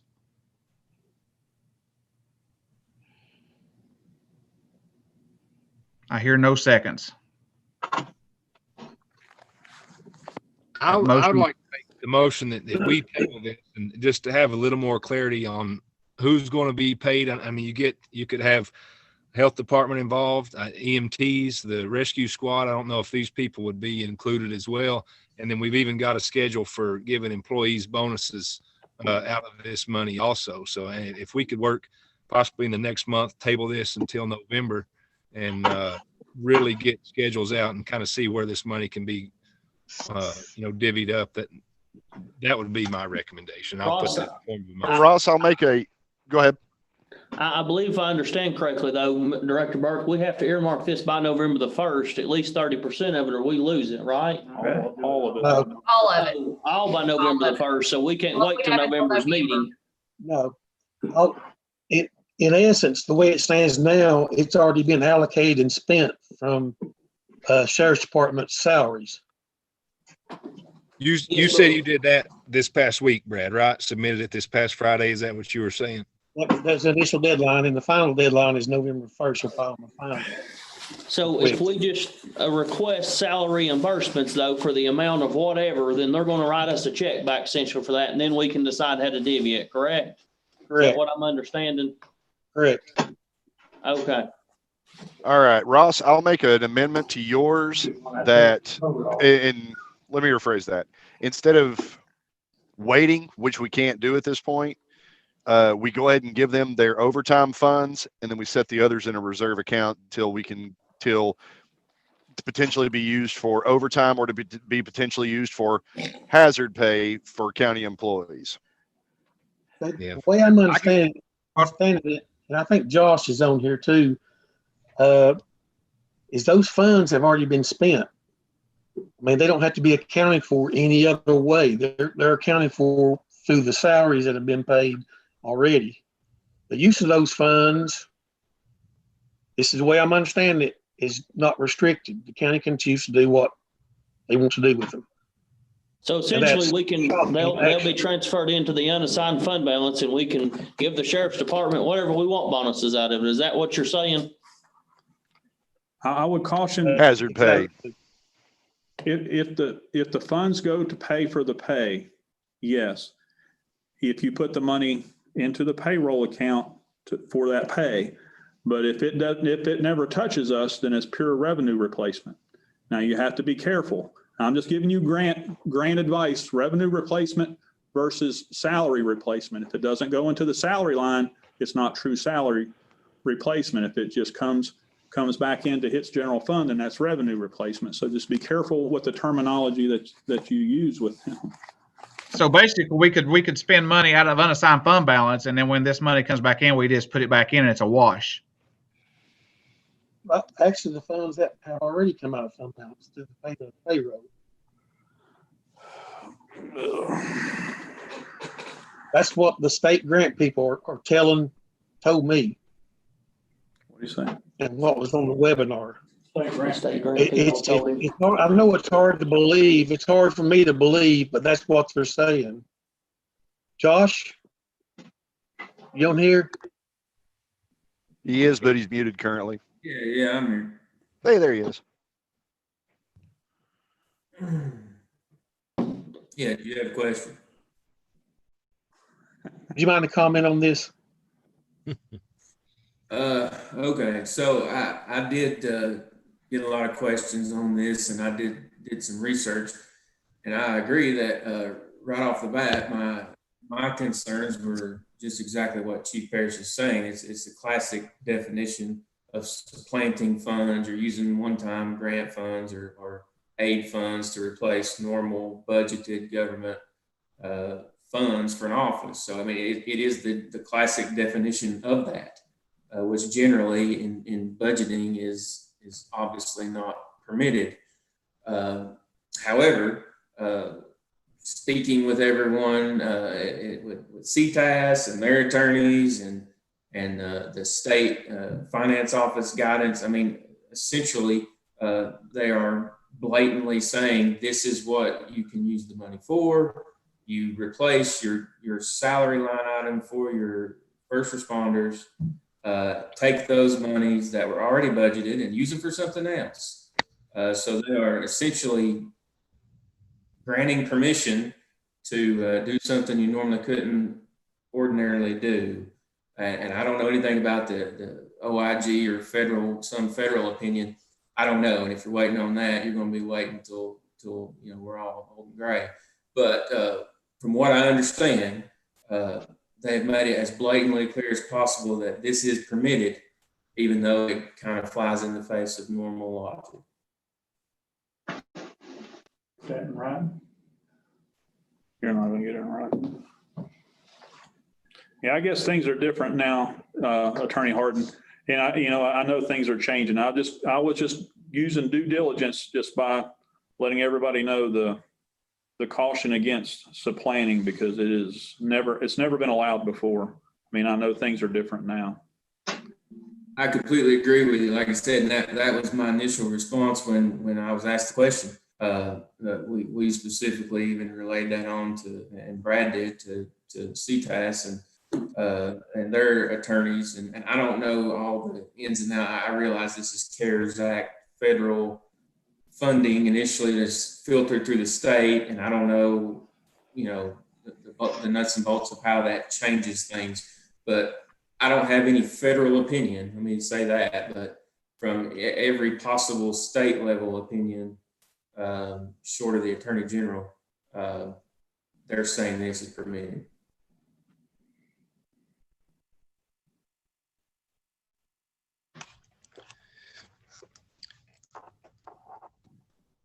All right. There's still a lot of questions. That's why I'd like to table it until we really know what we can and can't do. Aaron, I want to help out whoever we can. If it's necessary, we need to do it right now. I'm okay with that. I'm not sure your amendment or addition to that is if that's what we're trying to accomplish. So. I've got a question, Director Burke. Have we already submitted that is that what your plan is to submit a reimbursement for salaries? It's done. So you've done submitted a reimbursement for the salaries. Is that what I'm understanding?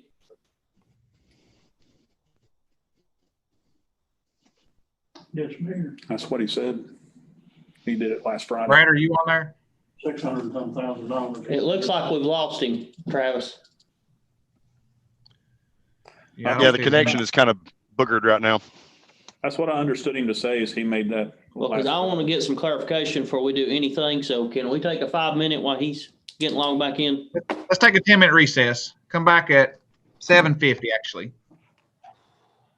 7:50. 7:40 now.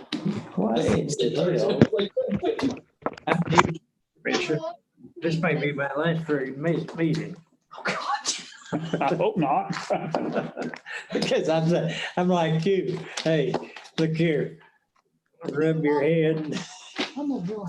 Right, look here. Hey. All that slime stuff in there with it too.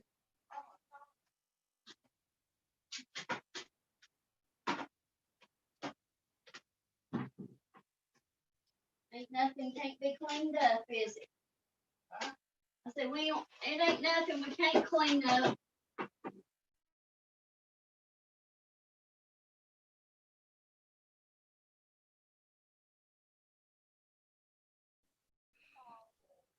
Mr. Brad, they took a recess.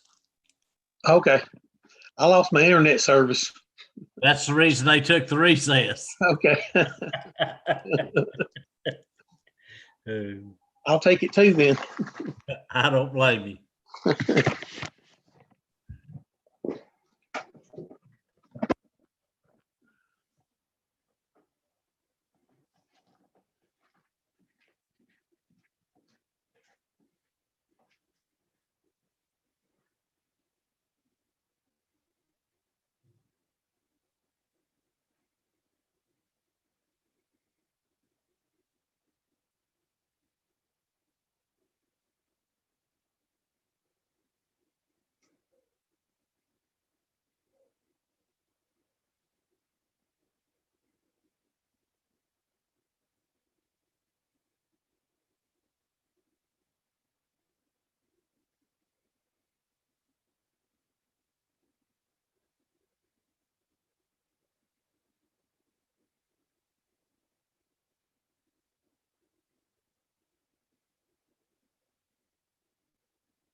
Give it to the people. Hellfire.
All right, it looks like it's about 7:50 by my clock. We'll go ahead and put this meeting back in order. Brad, I think Mr. James had a question for you.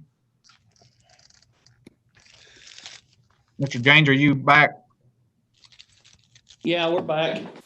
So Director Burke, I guess what I'm questioning is did we request already that whatever balance is left over was going into the general unassigned fund balance for the reimbursements of the salaries?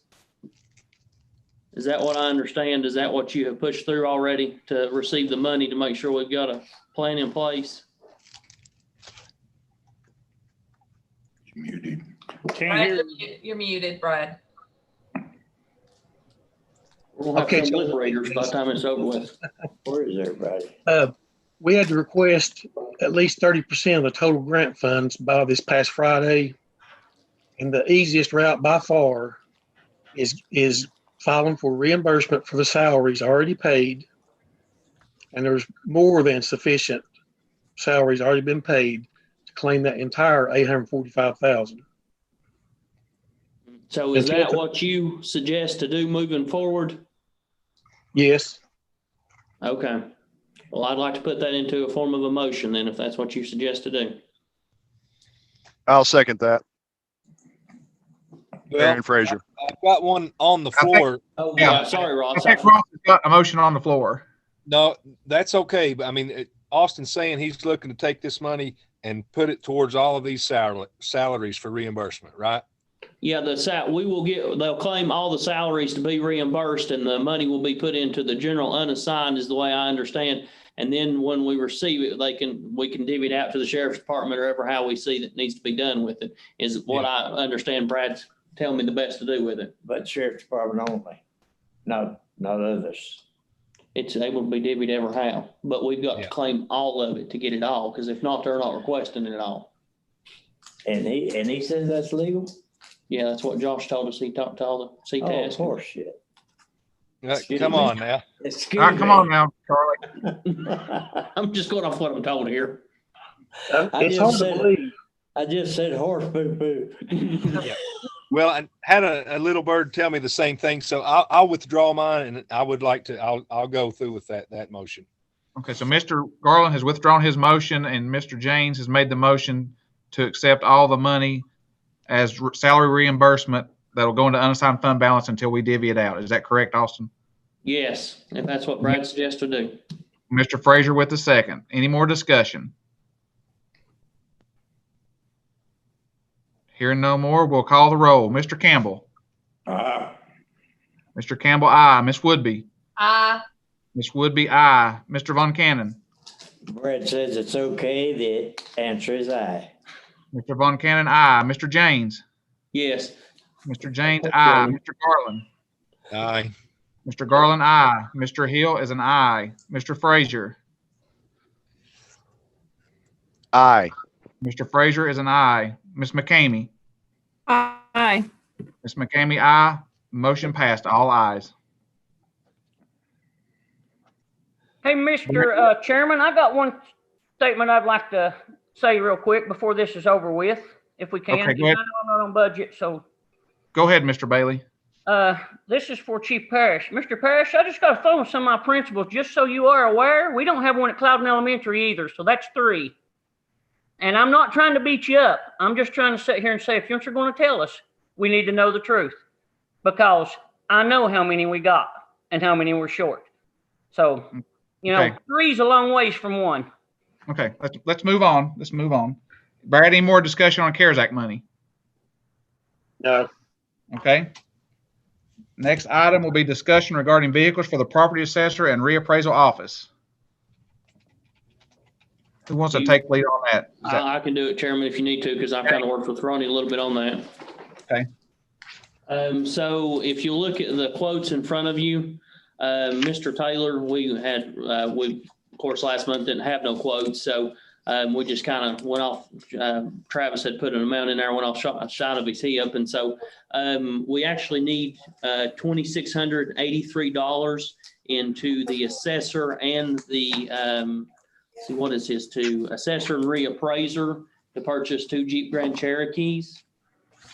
and we are looking to possibly take another $34,730 and put it into the reappraisal office to purchase a new Dodge Durango. And what that will do is replace all of Mr. Taylor's vehicles and set him up for the next roughly 10 to 15 years without ever having to have another replacement. And the other side of this is the Durango, it's a little more money because they're seeking something a little larger.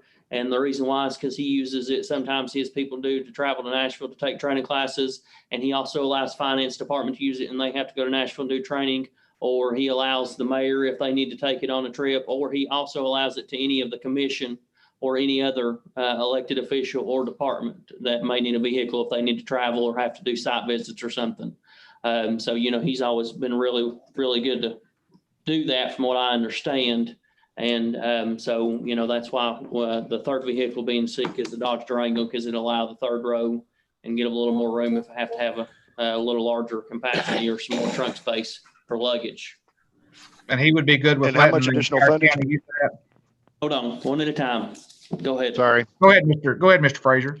I was just saying, what was that dollar amount again? The total to purchase the two Jeep Grand Cherokees will be $5,366, which would be $2,683 to the assessor and the reappraisal. And for the Dodge Durango, it would be $34,730. And Chairman, do you? And you said he was okay with letting the entire county use that vehicle if they need it? What he said to me, and he told me that he's always done it, ever elected, and everybody that I've talked to has told me, I think, I don't know if Director Burke has been here in the meantime, but I had a conversation with Mr. Kennedy about it, and he said that, yeah, they had used their vehicle and traveled to Nashville in it before. And I think our previous mayor, our current one hasn't, but the previous mayor had used it when he had to go and take some classes and education. And, when I wasn't aware of it, but he told us that, it was open to anybody on the commission if we needed it for site visits, or if we needed it, if we had to go do more training in Nashville, or, just whatever anything the county's needing it for, he's willing to, kind of pass it around. So, he says it's a county vehicle. Ronnie did tell me the same thing just 2 days ago, that any of the commissioners would be welcome to the vehicle for going on meetings or anything further down the state. Whenever that opens back up, it would be, his keys would be left where we would know where they're at, and it would be used for any county employees if they had to go somewhere. He did confirm that. Okay. And with that being said, Chairman, I would like to request that we are put into a form of a motion that we put $2,683 in each line item in the assessor and the reappraisal for a total of $5,366 to purchase 2021 Jeep Grand Cherokees with the quote that you've been provided. And then an additional $34,730 be added into the reappraisal to purchase the 21 Dodge Durango, and this will come from the governor's grant money. I'll second that. And just You cut out, Mr. Frazier. Oh, sorry. And they only need an addition. I'm lost on where the 2,600. They already have money in their fund, and they just need an additional 5,300 for it. We put 50,000 in there last time. Yes, there was 50,000 approved last month, but it was just kind of a off the hip request. And so Mr. Chairman Hill had made a request for 50,000, and once we got quotes, we seen it wasn't sufficient enough to cover the amount. So that's where the additional 2,600 comes from. And then after speaking with Mr. Taylor, they only have 3 vehicles in the fleet. So that will allow them to replace their entire fleet and be good for 10 to 15 years without ever having another vehicle while we have these funds. Plus, we're also going to receive funds back into the county when they sell we declare their others excess property and they sell it on the gov deals, which they have some decently nice vehicles. They're not what I would call over the top, but they're pretty decent vehicles. We'll probably end up $10,000-$15,000 back out of them. Now, basically, Austin, this would be stuff, and I guess Brad can touch on this. I know we cut a vehicle out of his budget last year, but this is stuff that would eventually hit the budget out of taxpayer money. Is that correct, Brad? That's correct. He had a vehicle in his budget for 2021. He took it out when Yes. department heads were asked to cut their budgets. Yeah, and I mean, from what I understand, Mr. Taylor has been phenomenal about this. He's requested a vehicle for about 3 years and has always cut it out and never griped and complained about it. So I just feel like while we're able to help them, let's try to help that department and get them cleared up. And I mean, most of his vehicles now is 10 plus years old or older, and they're still running them. So I couldn't foresee no reason why these wouldn't do them for 15 years, if not more. He told me they average about 10,000 miles a year. So even in 15 years, you're only looking at 150,000 miles. And, at that point in time, we may have to look at replacement, but. Well, I got a quick question. I know Go ahead. Austin and I had talked about this, and he wanted to come for additional funding. We put the 50 aside for 2 vehicles, but now we're actually getting 2 vehicles and an additional a more, a nicer vehicle. Do we need both of the new ones and then the kind of the travel truck also, or can we get take one, the 5,000 for it or whatever, and then put the additional money for the newer truck? I mean, the nicer truck. Well, what we was looking at, Ross, is that it cleans up his whole fleet, because we're eventually going to have to phase out his other one. His other one's getting a pretty good amount of miles on it. So while we had this money, we're trying to, looking at maybe doing one-time purchases that's going to fix the problems for the next 10 years. That's not going to have to eventually become a budget line item issue, because we are going to have to replace the other one. I think the 2 vehicles are getting close to 200,000 miles on them. Either 175,000 to 200 is what he told me. So on both vehicles, Patty? Yeah. Both. Okay. And he does have the third one, and it's not in terrible shape, but it's getting up with some age and some miles on it. So it is something in the next few years we're going to have to look at. So I just figured while we have the money, let's go ahead and clean it up to where we don't have to look at it in a few years, because we don't know what our financial situation will be at that point in time. Did he not have one that broke down and in his lost the transmission? Is that correct? Yeah, that's one of the ones that will be faded out, is that the transmissions went out in it. So. Okay. Thank you. Okay. We have any more discussion? Let me restate the motion. The motion is by Mr. James, second by Ms. Woodby, to set aside $2,683 in each of the reappraisal and the assessor's line items for a total of $5,366. We'll set another $34,730 in the reappraisal line item for a 2021 Jeep Grand Cherokee, and all this will be coming from the governor's grant money. Is that correct, Mr. James? It'll be for 2 2021 Jeep Grand Cherokees and a 2021 Dodge Durango. Okay. 2 2021 Jeep Cherokees and 1 Dodge Durango. All right. Any more discussion? Mr. Campbell. Mr. Campbell, aye. Ms. Woodby. Aye. Ms. Woodby, aye. Mr. Von Cannon. Aye. Mr. Von Cannon, aye. Mr. James. Yes. Mr. James, aye. Mr. Garland. Aye. Mr. Garland, aye. Mr. Hill is an aye. Mr. Frazier. Aye. Mr. Frazier, aye. Ms. McCamey. Aye. Ms. McCamey, aye. All ayes. Motion passed. Get back to my agenda here. Next on the agenda is review and approval of water filtration system rental agreement for Workforce Development Complex. Chairman, Acuff from the first district. I want to make sure. I thought I was supposed to. I'm sorry. Yes, let me go back to Dr. Acuff. I'm sorry. It's okay. We'll talk about the reserve account for homeless activities. Go ahead, Dr. Acuff. Yeah, thank you, Chair. Over the past several days, I have been contacted by a number of folks in the county wanting to donate towards the homeless effort and to the task force, whatever ultimately comes out of that. What I did earlier today is to talk with Attorney Harden, and then I sent an email to Director Burke, as well as a copy to then Chairman Garland. What I would like to ask the Budget Committee to do, along with the rules and regulations that Director Burke puts forward, is that we have a reserve account for homeless activities that will be used for that as soon as the task force meets or is directed by that task force. It's not insignificant money.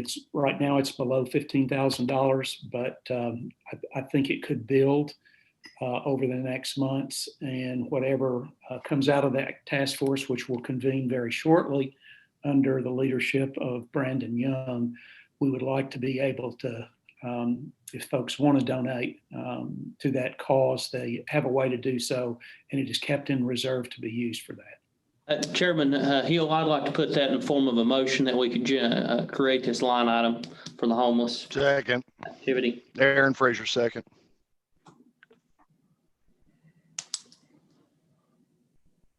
Okay, so I have a motion by Mr. James, second by Mr. Fraser to create a line item for the homeless activities in a reserve account. Any discussion? Mr. Acuff? Yes, sir, Commissioner Campbell.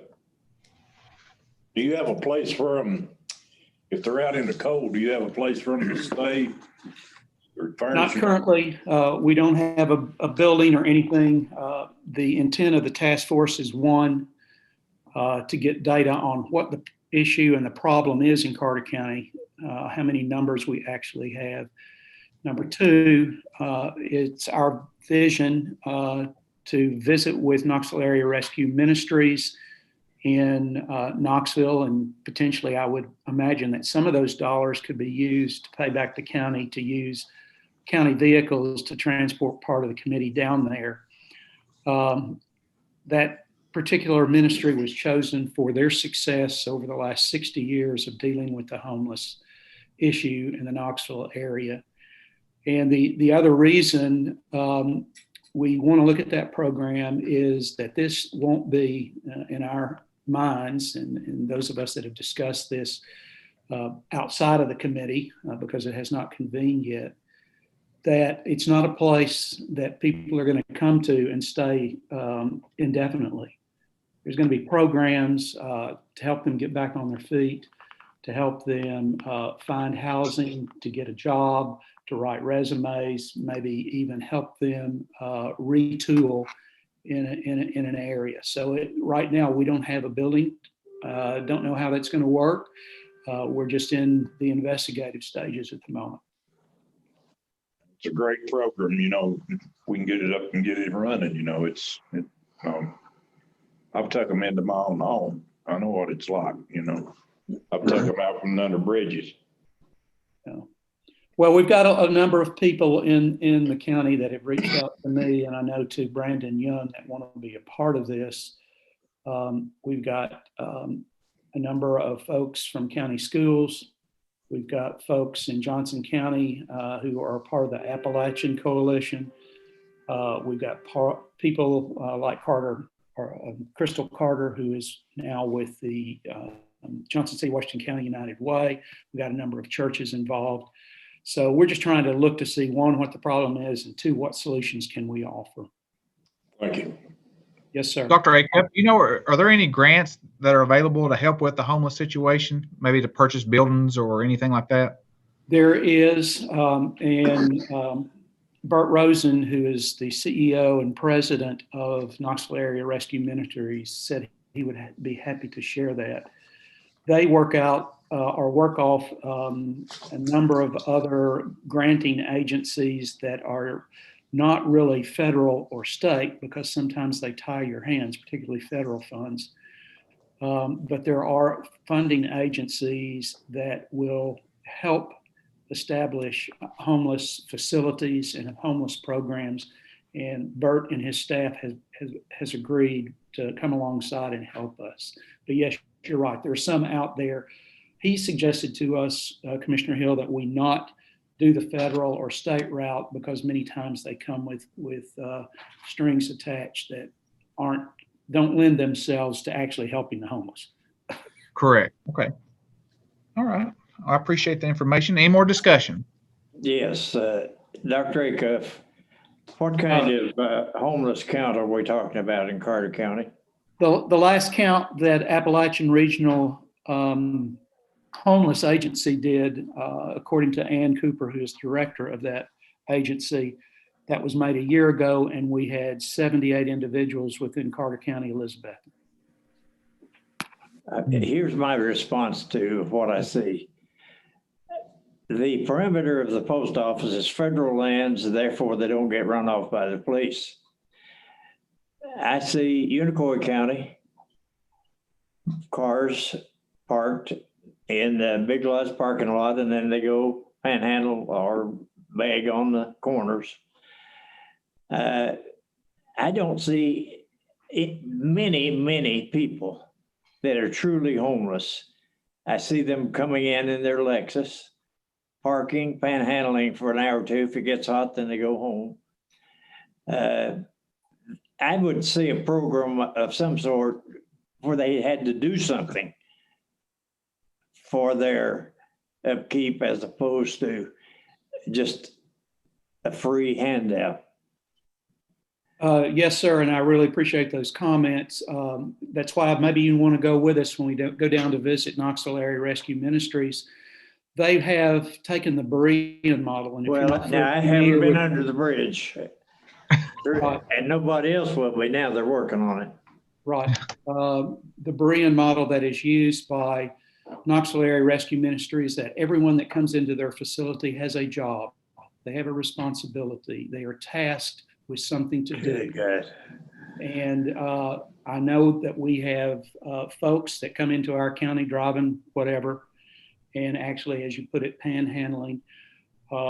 However, this program, I don't think will alleviate that problem. That's a law enforcement issue, in my opinion. The chief may want to address that, or a Elizabethton police agenda item.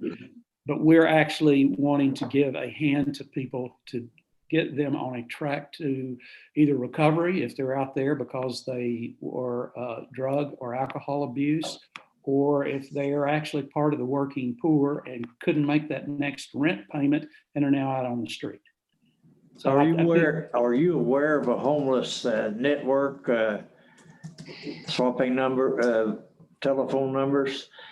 We found a guy behind Big Lots from New York. He was waiting for another person from another state because that's the word got out. That's where you meet. That's when it was vacant. And there is a network out there where he came to meet the other guy, and they didn't even know each other. There's a network out there of some sort. And that's something that I never would have dreamed exists, but it does. Well, I'm sure a lot of things travel word of mouth, or if a lot of homeless people do have cell phones, maybe they're on some sort of app, or I don't know. But our intent, and I would also encourage you to talk to school teachers in the city and county schools. In fact, we have one individual on the committee that is over the activities for our homeless activities and individuals who they find homeless in the county school system. I hope we'll have someone from the city school system that will join us. But I understand from teachers that we do have homeless family and homeless kids. Well, that's a different matter there. Chairman Hill. Chairman Hill. Yes, sir. I just have a couple things that I need to add. First of all, thank you, Dr. Acuff, for all your hard work in that. Thank you, Brad. Helping people out. As far as any funds coming into the county, of course, those donations / contributions will have to be approved, and the funds appropriated by the county commission. And we just need to be real careful about who controls the purse strings there once it gets to the county. I just want to throw that in. Thank you, sir. We don't want to break any rules. We don't want to do what has occurred in the past with the Friends of the Animal Shelter. I don't want to get us into that quagmire again. Right. Dr. Acuff, once you all set your committee, we all elect who will have rights to withdraw money, I guess, or ask for money. I think it would have to be a unanimous or a majority opinion of the homeless task force, but it would have to be identified, as I think Brad is indicating, as well as Josh Harden said, that we got to use it for that activity. And if we have And if we don't use it for that activity, it has to be returned to the donors who made the donation. Okay, thank you. Okay, any more discussion? Let me say one more thing, Mr. Eckett. Go ahead, Mr. Campbell. I used to work with the Rock of Ages prison ministry, and you're almost on the right track of what we were doing, was trying to get homes set up and so much money and addresses and all this stuff, you know, to make sure that they're not going back into the same thing they was in before. Right. And matter of fact, I'll not mention the donation that you made to an organization, and it went to a great benefit, and it helped out. Appreciate it. Yes, sir. Thank you. You'll think in your mind, you'll run back what it was. Yes, sir, I do. I remember it. That was a blessing to do. Thank you. Okay, if there's no more discussion, I'll go ahead and call the roll. Mr. Campbell. Aye. Mr. Campbell, aye. Ms. Woodby. Aye. Ms. Woodby, aye. Mr. Von Cannon. Aye. Mr. Von Cannon, aye. Mr. James. Aye. Mr. James, aye. Mr. Garland. Aye. Mr. Garland, aye. Mr. Hill, aye. Mr. Frazier. Aye. Mr. Frazier, aye. Ms. McCamey. Aye. Ms. McCamey, aye. Motion passed, all ayes. Thank you, Chairman. Thank you, Budget Committee. Appreciate you very much. Thank you, Dr. Ackliff, and accept my apology for overlooking you on the agenda. That's okay, not a problem. All right, so we'll move on to review and approval of water filtration system. This agreement is for the Workforce Development Center. The water that comes through the pipes is undrinkable up there. So they have to use this filtration system. This will be a 5-year agreement, $135 a month. And we just asking for your approval for that. Mr. Burke. Yes. Does that surely cannot include the, it's not that the water is undrinkable, it's also the amount of chemicals in it that's creating a problem with the boilers. The boilers are not more important than humans, but that's where the expense is. The water steam drum and the water drum on those boilers cannot last long with the sediment that's what you got in the water today. And you're talking about huge expenditures that the county will have to bear for heat, as long as they stay with a water-based system, steam heat system. I'll make a motion to approve the water filtration rental agreement. I second it. Motion by Ms. Woodby, second by Mr. Campbell. Any discussion? I have one question. Was the study done to make sure that it wasn't the pipes inside the facility that were causing the problem?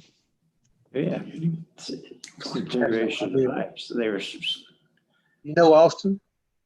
I do not, Director Burke. I mean, I would imagine that if it is, it's the pipes inside the building. I doubt they've been replaced since the building was built in the 60s. So, but I mean, even at that fact, regardless of where it is, if the water's undrinkable, it's undrinkable.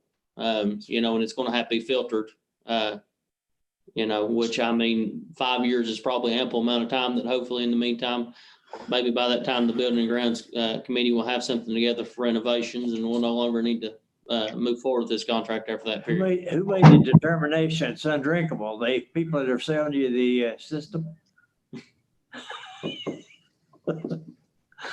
Well, my point to this is will the filtration system actually abate that if it is the pipes inside the facility? Or is this going to be a mainline filtration system that will be going in? They've been using this system for a number of years now. Well, forever. Since. Okay. Okay, any more discussion? So we're basically extending the contract we've got. That's what we're doing. Right. It's already in place. Yeah. Okay. Any more discussion? Nobody answered my question. Who made the decision that the water was undrinkable? No, Mr. Von Ken, I'd say this is something that was done before we took over. And best I understand, is that correct, Brad? This is just continuing of a current contract. That's what I understand. That's what I was told by Yeah, so Mr. this is Kirby. done before us. I don't doubt that it is, but I just asked the question because that's important. Make decisions on hearsay, rumors, and innuendos.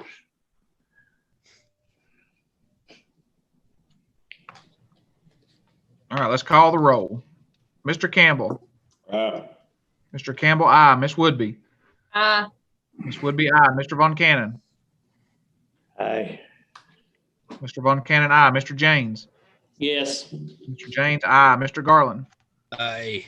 Mr. Garland, aye. Mr. Hill, aye. Mr. Frazier. Aye. Frazier, aye. Miss McCamey. Aye. Miss McCamey, aye. All ayes. Motion passed. Next item is discussion regarding economic development. This is Mr. Frazier, I believe. All right, guys. I'm going to forward something that I've been working on to you guys for ever since I went through the class down at down in well, I didn't go to Nashville. We did it online, but this is a culmination of a lot of stuff that we've been focused on. I think Mr. Von Cannon and Mr. Campbell and Miss Woodby already have a copy. I sent it to her in advance so they could get them printed copies. If I would be permitted, I'd like to share my screen for a minute and show you what I've got. The economic development in the county currently, as it stands, three things that need to be addressed is the number of problems we have to solve in the county, and there's a ton of them. An objective for what it is that we've got on how to resolve that, and then also what that objective plan would entail in the first part. Some of the problems that we're dealing with, let me share my screen real quick.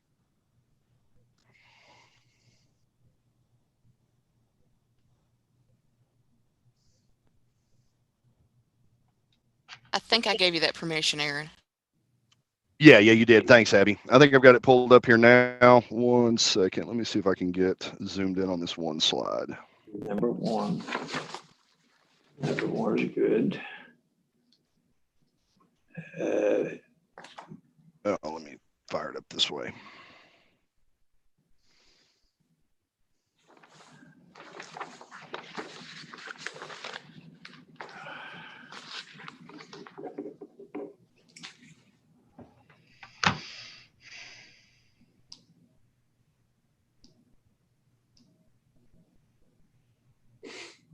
One second, guys. I apologize. It's taking a second to load.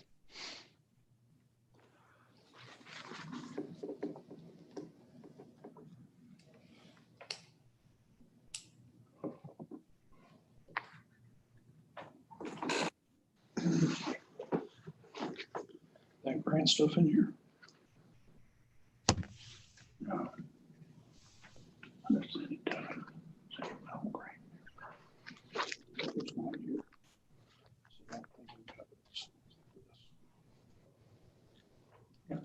All right, here we go. The grants to grant. All right. Problems to solve in the county currently. Many of the things we've got going on is we do not have any representation with NetRep. We do not have a plan put forward to them. One of the first things that need to be addressed is to align the county's economic development plan with the regional plan set forth by NetRep. The NetRep plan is the plan that is approved by the State Economic Community Development Group. We also lack a single point of contact for RFPs. RFPs are requests for proposals that come in from developers and businesses asking the county, what do you have to offer us? Another thing that is currently missing is the cataloging of existing recreational assets. The different businesses and different attractions that we have in the area are not culminated in one concise location. Aiding development of business internally, basically homegrown entrepreneurship, assistance with expansion, innovation, and development of existing businesses through an incubator. So basically that's pushing forward the homegrown entrepreneurship. We'd also need to bridge the gap between the city and the county for development of recreational assets, like the Hampton watersheds. I was also speaking with Mike Maines, and he had mentioned the Bryant Ridge project. And there's other projects that the city is working on. I think at one point they were working on softball fields and some other things. Also, something specific for the county and the city as well, is seek and win grants to bolster ecotourism and recreational activities. We do not have a grant writer on staff in the county, and so we have to rely on the First Tennessee Development District, which puts us at their whim on whether they're actually able to get it done in an appropriate amount of time, in some cases, to acquire the grant. Another additional one, this goes on into Carter County, keep Carter County beautiful, educate the public and businesses on the need for conservation and environmental stewardship. I've been to different places around the county, and most of the places are really good, but some of the areas that are supposed to be maintained by things like National Forest Service and places like that, in many cases, they're not as clean or as up to date as they possibly could be. Additionally, identify and assess potential recreational locations and projects, such as softball fields, additional bike trails, disc golf parks, different things like that. Market the industrial and commercial as well as public and private real estate, assets that the county currently owns or assets that the county can purchase, as well as people that have property that they want to have developed. Entice businesses using our assets that we currently have, as well as Tier 4 state tax incentives. Those Tier 4 state tax incentives are great because it gives up to $4,500 per employee if the business is going to be generating at least 25 jobs.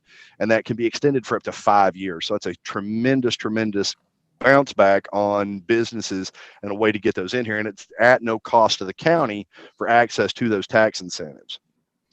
Managing the update of existing outdated industrial, commercial, and lodging establishments using pilot opportunities. Whenever I spoke with Lynn Tully at the state ECD, one of the things that she said was a possibility, it's not a guarantee, would be to use pilot programs to help existing hotels in the county, as well as commercial properties that have fallen into disrepair, or industrial zone properties that have fallen into disrepair, into getting those back up to where they can be inhabited by a business. Aid in the access of entrepreneurial classes at the high school level. There are tons of different programs out there specifically for entrepreneurial endeavors for high school students, and they are second to none in many cases. Some of them are a little sketchy, but most of the primary ones are fantastic. In addition to that, one of the things that's always been mentioned is the lack of a county building project manager, which I think could be rolled into this as well, and to create and manage additional festivals and activities in conjunction with the Chamber of Commerce, getting more festivals and events and stuff coming into the county to keep people cycling in and out, seeing what we've got, visiting restaurants, visiting retail establishments, and that sort of thing. Another thing that is mentioned in many of the economic development courses is the development of a event and convention center, and what value it can bring to the county by being able to host trade shows, comic conventions, even weddings, business meetings, training classes, different things like that. And I mean, this is literally just scratching the surface. I've got probably 50 different items on my list of different things that can be worked on in this. And now it's time for the pain point. The objective would be to create the Carter County Economic and Recreation Development Department with a goal of 10,000 jobs over 10 years. We would need to set and reserve approximately $275,000 from the unassigned fund balance to get it started, and it could easily be HQ'd at the existing workforce development complex. Basic department structure would include the director and the county project manager, the county building project manager, the incubator director, as well as the graphic designer, grant and proposal writer, the person that's going to be writing the grants or writing the request for grants, and also responding to the request for proposal that we receive. In many cases, we're not going to be able to win a proposal, but if we are in communication with the other counties around us, Bristol, Sullivan, Washington, Unicoi, Johnson, if they do have a location that would fit in something like that, it would be beneficial if we're come up in front of them and just say, hey, this is something we've got, but we know that these guys over here have it. I'm going to make sure that they get a copy of it. And another position will be the copywriter and marketing. One of the problems that we see in a lot of the things that we're doing is in advertising. We're doing some advertising, but we're not doing as much as we potentially could be. I know in some cases, some counties spend upwards of $600,000 a year within the state just to advertise their counties. I don't know if it's Knox, it's that high, but I can't remember which county it is. But they spend a significant portion of their budget just on advertising and enticing tourism and different things like that. For recreational development, the target fields, cycling, obviously the Tweetsie Trail and the Tweetsie Trail extension, being able to extend the Tweetsie Trail all the way from Roan Mountain all the way into the city gives you a very unique proposition and the length of trail that people would be able to hop onto. It gives rise and usage for lots of bicycling business, repair businesses, retail businesses, restaurants, and different things like that. Another one that is fairly high on the list, at least for the city, is the artificial rapid creation on the Watauga and Doe Rivers. I'm fairly certain that whenever I was speaking with Mike, he said that there were 4 sites on the Watauga River that were potential, because when they had their study done, they said there was 4 sites on the Watauga and potentially 2 sites on the Doe that could be taken into one of these programs through to have artificial rapids created to create different levels of difficulty for water sports. Disc golf is one that I kind of came across and wasn't really thinking about whenever this started, but I actually discovered that Milligan College offers scholarships in disc golf. So that's an easy opportunity. Mountain biking, and speaking with Mike Maines and Ken Googe, one of the master plans and feasibility studies that they had done said that additional mountain biking trails within Carter County, because of its central location, would give people the opportunity to not only visit the ones here in the county, but also Tannery Knobs, Asheville, Damascus, and different places like that, while centrally located in the county, basically creating a hub for mountain biking over that entire section. Adventure sports, rock climbing, zip lining, hiking, river sports, lake sports, hunting, fishing. We've got everything that we need here to get it. We've just got to be able to utilize those assets and market those assets to businesses. ATV and OHV park. OHV, by the way, stands for off-highway vehicle. So gators and different things like that run on those rhinos. Designated an area where we can create an ATV or an OHV park. Shooting park. I know this has been up and down several times. I actually think there's some locations that property that the county owns where this might be feasible. Probably not to the extent that some people would like it, but it may be the only opportunity that we would have for something like that. Softball parks, a quad park similar to Wing Deer. Many of the times that historically, before games were prohibited at the baseball and softball fields at the jail, was people would head into downtown or they would head into other establishments and eat.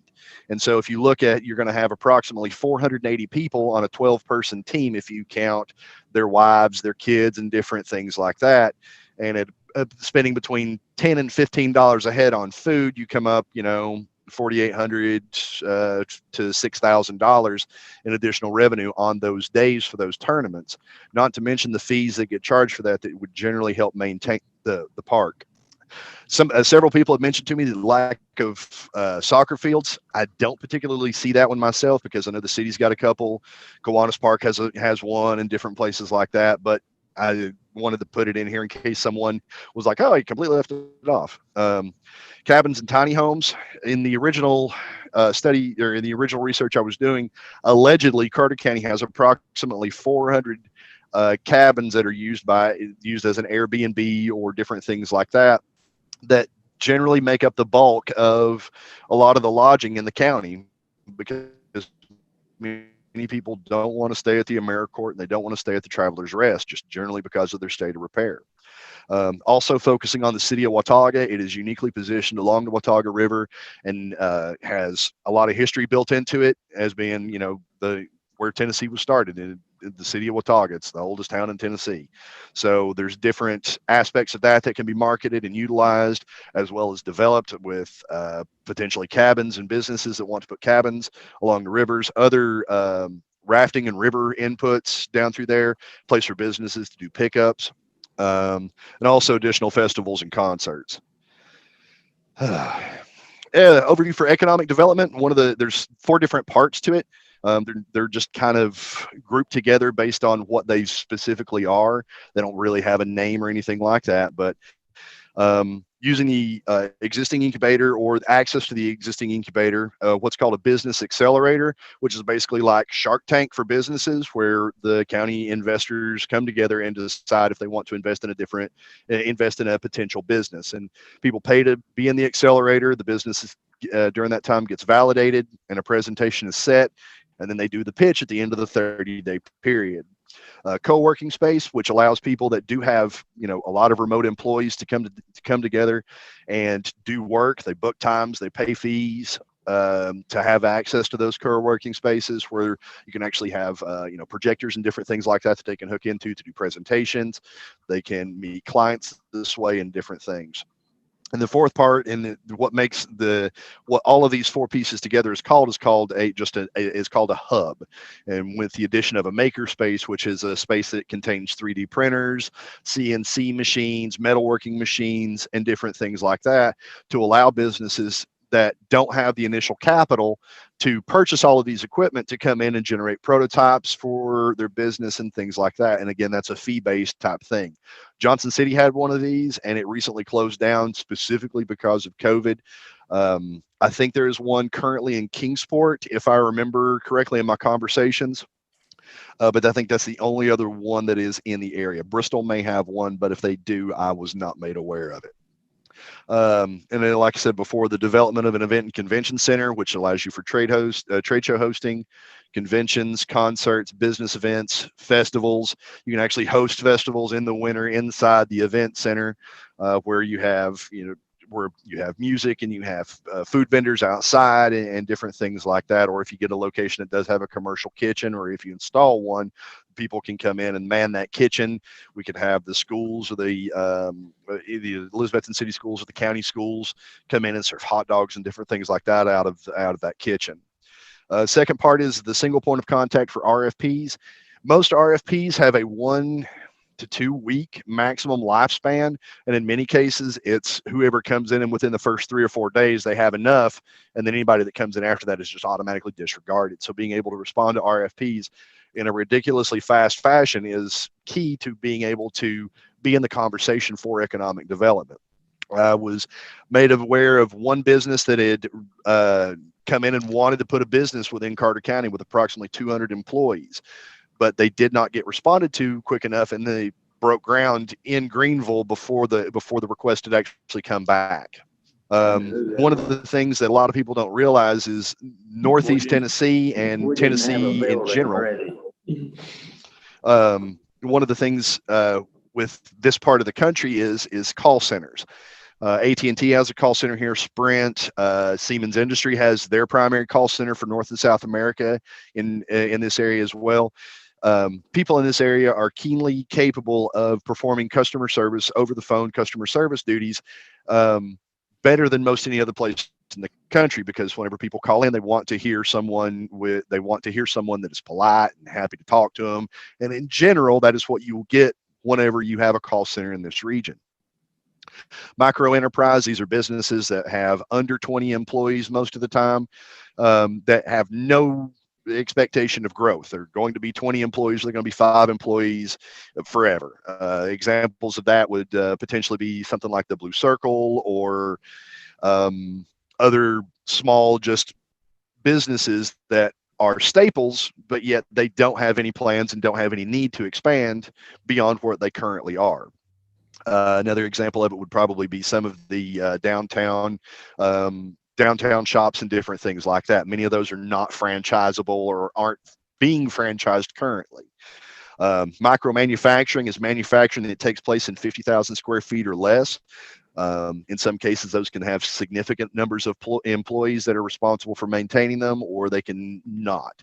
I think some of the micro manufacturers we currently have in the county right now is like NCI, and Snap-on, although I wouldn't call Snap-on micro manufacturing, but the footprint they have here would almost be classified as micro manufacturing. There's a steel building facility in the industrial park down behind the Workforce Development Complex. It's actually the largest steel building supplier in the United States. It's located right here in Elizabethton, Tennessee. Distribution centers. I know we had the issues with Fidelitone, but distribution centers may be able to utilize this area, especially out on the Johnson City side of town, over around Okolona and places like that. I know that there's a lot of developable area over there. Lodging, getting a hotel or other hotels, assisting or helping people get micro homes, tiny homes, cabins, those things off the ground, campgrounds. And general tourism, just being able to draw people in with interesting activities, festivals, and attractions to just continue to bolster getting people to come in and spend money on equipment, utilizing like H&S or Tri-City Gun Depot or different things like that. The internal part of it, grant writing and foreign marketing of county assets, website creation for the county recreation and business assets, and marketing of the county tourism. I know the Chamber of Commerce has a website that's up with that, but it doesn't really focus on getting all the businesses in the county into this and, making it a showcase and showpiece. Either working with the Chamber of Commerce to get the site pushed further and get it pushed forward, and also with the marketing efforts of that website. Social media presence and advertising. In this day and age, most people are going to be tapped into some sort of social media, and being able to put the county in front of the eyes of the specific people using retargeting and things like that through Facebook, Twitter, and other things gets you the ability to maybe not get them the first time that they see it, but maybe the second time or the third time for them to start looking at the county as a destination for recreation and just rest. Liaise with the existing Elizabethton Parks and Rec Board, the Joint Economic and Community Development Board that includes City of Watauga, City of Johnson City, City of Elizabethton, landowners, and other things like that already in the county. This is also the grant receiving branch of for economic and recreational development. Because of the way it was set up, this is where grants could be received from by the county, and then distributed into the specific activity or location for those funds. And then also develop MOUs with the city parks and rec. The two parks that the city are looking at for mountain biking are actually on county property. They're not inside the city limits, and being able to work directly with those guys to improve and upkeep those facilities would give us long-term ability to start patching up some deficiencies, I would say, in the way people go back and you know what I'm talking about. The way the arguments always come up between the county and the city, getting these things in place and actually working together on a lot of these projects without any of the history behind them, being able to get these projects and get them done and get people here would be a huge asset. Continue to focus on businesses that qualify for the Tier 4 tax incentives, the 25 plus employees, updating existing businesses using TIF and pilot programs. TIF is less for updating a business, but pilot can be used for it. I spoke with Lynn Tully about it. It isn't available for restaurants or retail establishments or things like that, but it is available for and has been used by I think it was Knox County for updating their hotels in Knox County. Also in updating any industrial facilities that are currently empty and getting them back up to code and operation where we could actually put an industrial business in there. And also to create and maintain a business retention and expansion plan. This is one of the key things that needs to happen between the county and the business owners, is being able to come back and forth and talk specifically about what problems that they're having and how they need to be addressed. And also, hey, we need to expand. What's the best way for us to go about doing this? And just basically trying to keep the businesses happy and keep them within the county and try to keep them from going other places. I know that is a gigantic load of stuff to go through and to comprehend. But does anybody have any questions?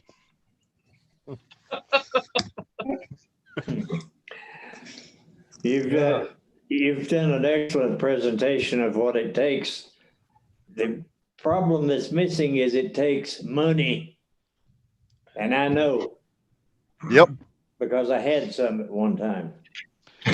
City Parks and Rec puts about $1 million a year into recreation and their parks. Up until this point, I think we've been right at or under $100,000 with the executive board for Parks and Recreation. Under this type of plan, the executive board of Parks and Recreation would turn into an advisory board and help with the development of with pocket parks and things like that they were already working on. But we would be able to expand and push more into Gap Creek Park, locating a facility to actually house a quad softball park, working with people like Off the Grid and helping them expand, because Off the Grid in North Carolina has an ATV and OHV park. But that's in North Carolina. That's not here. I mean, people have to drive almost 2 hours in some cases to be able to just ride their ATVs. And a lot of that goes back on the Forest Service and their rules and regulations. But I still think that there's opportunities in a lot of these, even in private landowners, in helping them come about with a plan to develop it into an ATV or an OHV park.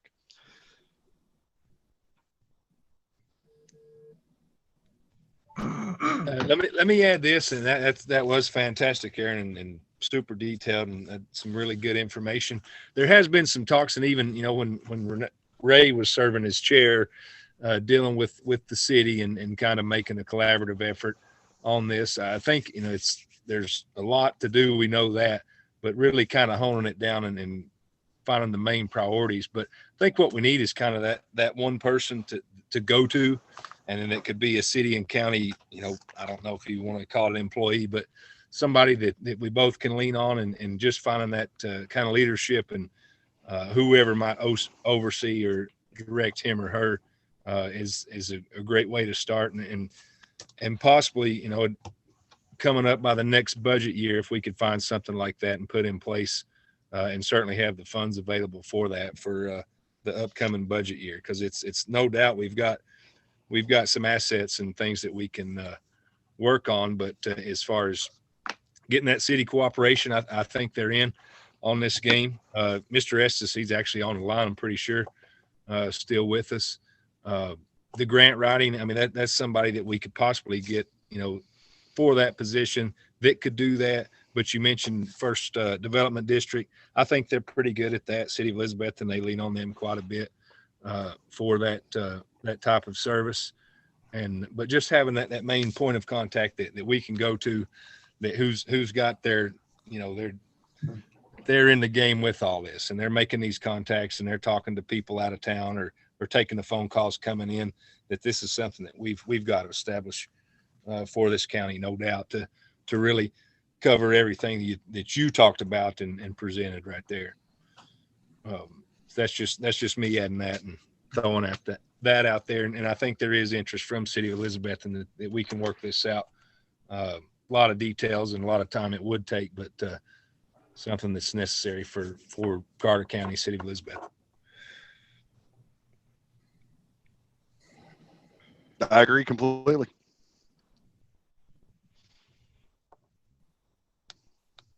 All right. Any more discussion?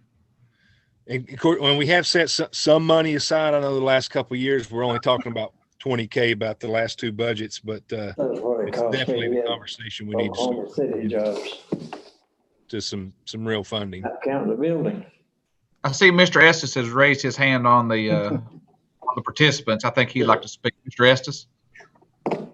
Thank you, Mr. Chairman. I won't take much time, but I was listening in primarily for this economic development discussion, so I appreciate that. But would then say, yeah, I think the opportunities there to have the conversation, be very much interested on the city side to speak to the county about it. And so on some of these things, I think the single point of contact for economic development is really good. And actually, we've been kind of gap filling on that. It may not have been the same project, but if it was, I think maybe there was a misunderstanding, because actually we had recently shown the right screen building, and the prospect landed in Greenville, but we actually did that and had state folks in recently. So Logan Engel, the planning director for the city, did that recently. And we also showed one up in Stony Creek recently that was going to be, I think, a potential expansion. So we've been trying to pitch in and help where we could and when we could. But I'm looking at the notes on some of those topics. I think economic development and tourist development are obvious places to work together. Let's see. Oh, Hampton Bike Trails, I think that's an obvious place to work together as well. It's in the county, and the city happened to own the property through the Water Resources Department. Oh, and actually at the last city council meeting, we executed a lease with Doe River Gorge Ministries to get access to a significant acreage of land, but we really need to find the means that we go out there and develop those trails. So if you're looking at recreational opportunities, there's one that's already there. We just need to get together and market it and push it together. And also there's an obvious expansion opportunity that's kind of waiting in the wings. We just don't have it fully funded. So I won't go over a lot of those other details, but wanted to let y'all know that if there's an interest in having the conversation and how you want to proceed, we're open to that. Sounds good, Mr. Estes. Anybody else would like to discuss anything with economic development? All right, we'll move on. And I need to ask the committee, we got the next item. It brought up something I was supposed to bring up, so I need to ask you all for permission to discuss it and possibly vote on it. I believe we have Dr. McAbee with the schools on here who wants to talk about some funding through the governor's local government support grant. So if the body will allow that, if you'll just raise your hand and say aye, we'll cover them after the sheriff's department. Aye. Aye. Well, Travis, there's some other things that's left off too. We got Isaiah text me over Killer Glass. They're supposed to be on here and a few other things, but I mean, I guess we can just cover it after we get done with the sheriff's department. Okay. Yeah, if everybody's good with that, we'll just cover it all after the sheriff's department. All right. So let's move on to the sheriff's department local government support grant. We've got a request for a system. Hey, Tom, can you come over here? You're going to have to help explain. It's called a funding time clock plus system. Basically what it is, it kind of replaces our payroll clerk. It automates it on a 28-day law enforcement cycle, which Skyward does not support. I don't know, probably 4 or 5 years ago, we talked to Krista about bringing Skyward online to support our payroll submission, our time management, and I guess in theory, it was supposed to roll over to Brad's office for payment. Skyward could never make it work. I think Krista entered into a contract with them for several years, paying for a capability that never came to fruition because of the 171-hour payroll cycle that we are on compared to 160 that everybody else is, and the way our time accrues. So bottom line is we were using one person to take care of our payroll on paper for about as long as I can remember. There's a system that Brad's office and our offices has looked at that we believe can pretty much, once it comes online, it can pretty much replace our payroll clerk on our side. Do you want to push it? And it also integrates into Skyward. I think Brad's office has actually got confirmation from the individuals with the Time Clock Plus, and they have got with Skyward, and actually Skyward recommended Time Clock Plus to us. But this initial expenditure of monies, once the system comes online and we get trained on it, we anticipate that it will replace one or about 80% of one full-time equivalent. It will answer many of the questions that Brad asks us on a week-to-week basis, concerning the paper submissions of our payroll. Does that sound about right to you, Brad? He's muted. But he's rocking back and forth, so we'll take it as yes. He's smiling. I can't tell if that's a yes or a no. He's nodding his head yes. But the $24,000 requirement we're asking comes from the governor's one-time monies. We believe it's a wise expenditure of funds that'll save us a lot of trouble and become a lot more efficient on our payroll submission and monitoring and oversight. Chairman Hill, Yes, sir. if I might, I'd like to put it into form of a motion that we allow the purchase of this time clock system in the amount of $24,001 for the sheriff's department out of the governor's grant money. Okay. Have a motion by Mr. James, I'll second. second by Ms. McCamey. This is to purchase the time clock plus for $24,001 from the governor's money. Any discussion? Chief Parrish, if this eliminates 80% of someone actually doing this, what will this individual be doing once this work is eliminated from their job duties? What we hope to do is we're looking at taking over the jailhouse commissary in order to raise more revenue. It'll basically be a push of that person's time over on that side. And because, I don't know if you're familiar with the way the commissary runs, it's run by an outside vendor. We would like to take and fill the orders ourselves in order to increase the revenue opportunity. Thank you. Okay. Any more discussion? Call the roll. Real quick, could I make a friendly amendment to Commissioner James' motion? Sure. That these monies be set into a reserve account for this purchase only. I'll accept that. Ms. McCamey, will you accept that as well? You're muted, Mr. Yes. Dennis. Sorry, yes. So the new motion with the friendly amendment is to purchase the time clock plus $24,001 with the governor's money to be set aside in a reserve account. That's correct. All right. Let's call the roll. Mr. Campbell. Mr. Campbell, aye. Ms. Woodby. Yes. Ms. Woodby, aye. Mr. Von Cannon. Aye. Mr. Von Cannon, aye. Mr. James. Yes. Mr. James, aye. Mr. Garland. Aye. Mr. Garland, aye. Mr. Hill, aye. Mr. Frazier. Aye. Mr. Frazier, aye. Ms. McCamey. Aye. Ms. McCamey, aye. All ayes. Motion passed. I got a quick question for Brad. Brad, did you put into tonight's agenda our requests for the monies for the, Austin shaking his head no, for the mental health transport and the COVID equipment grants for the courts, the jail, and the patrol? He did. He sent it out in a later email. Okay, when will we touch base on that? Let's go ahead and do that while you're all here. So if you all want to get out here after all your stuff's done, we'll just go ahead and jump into that, and then we'll get back on to the schools and Keller Glass. Basically, what we've got is we have 4 separate grants. We have 3 grants that are specifically COVID grants. 1 grant is for courthouse sanitation type equipment. The second, and that's for $9,940. We have another grant that is for the same type of UV and decontamination type of equipment for patrol and their vehicles.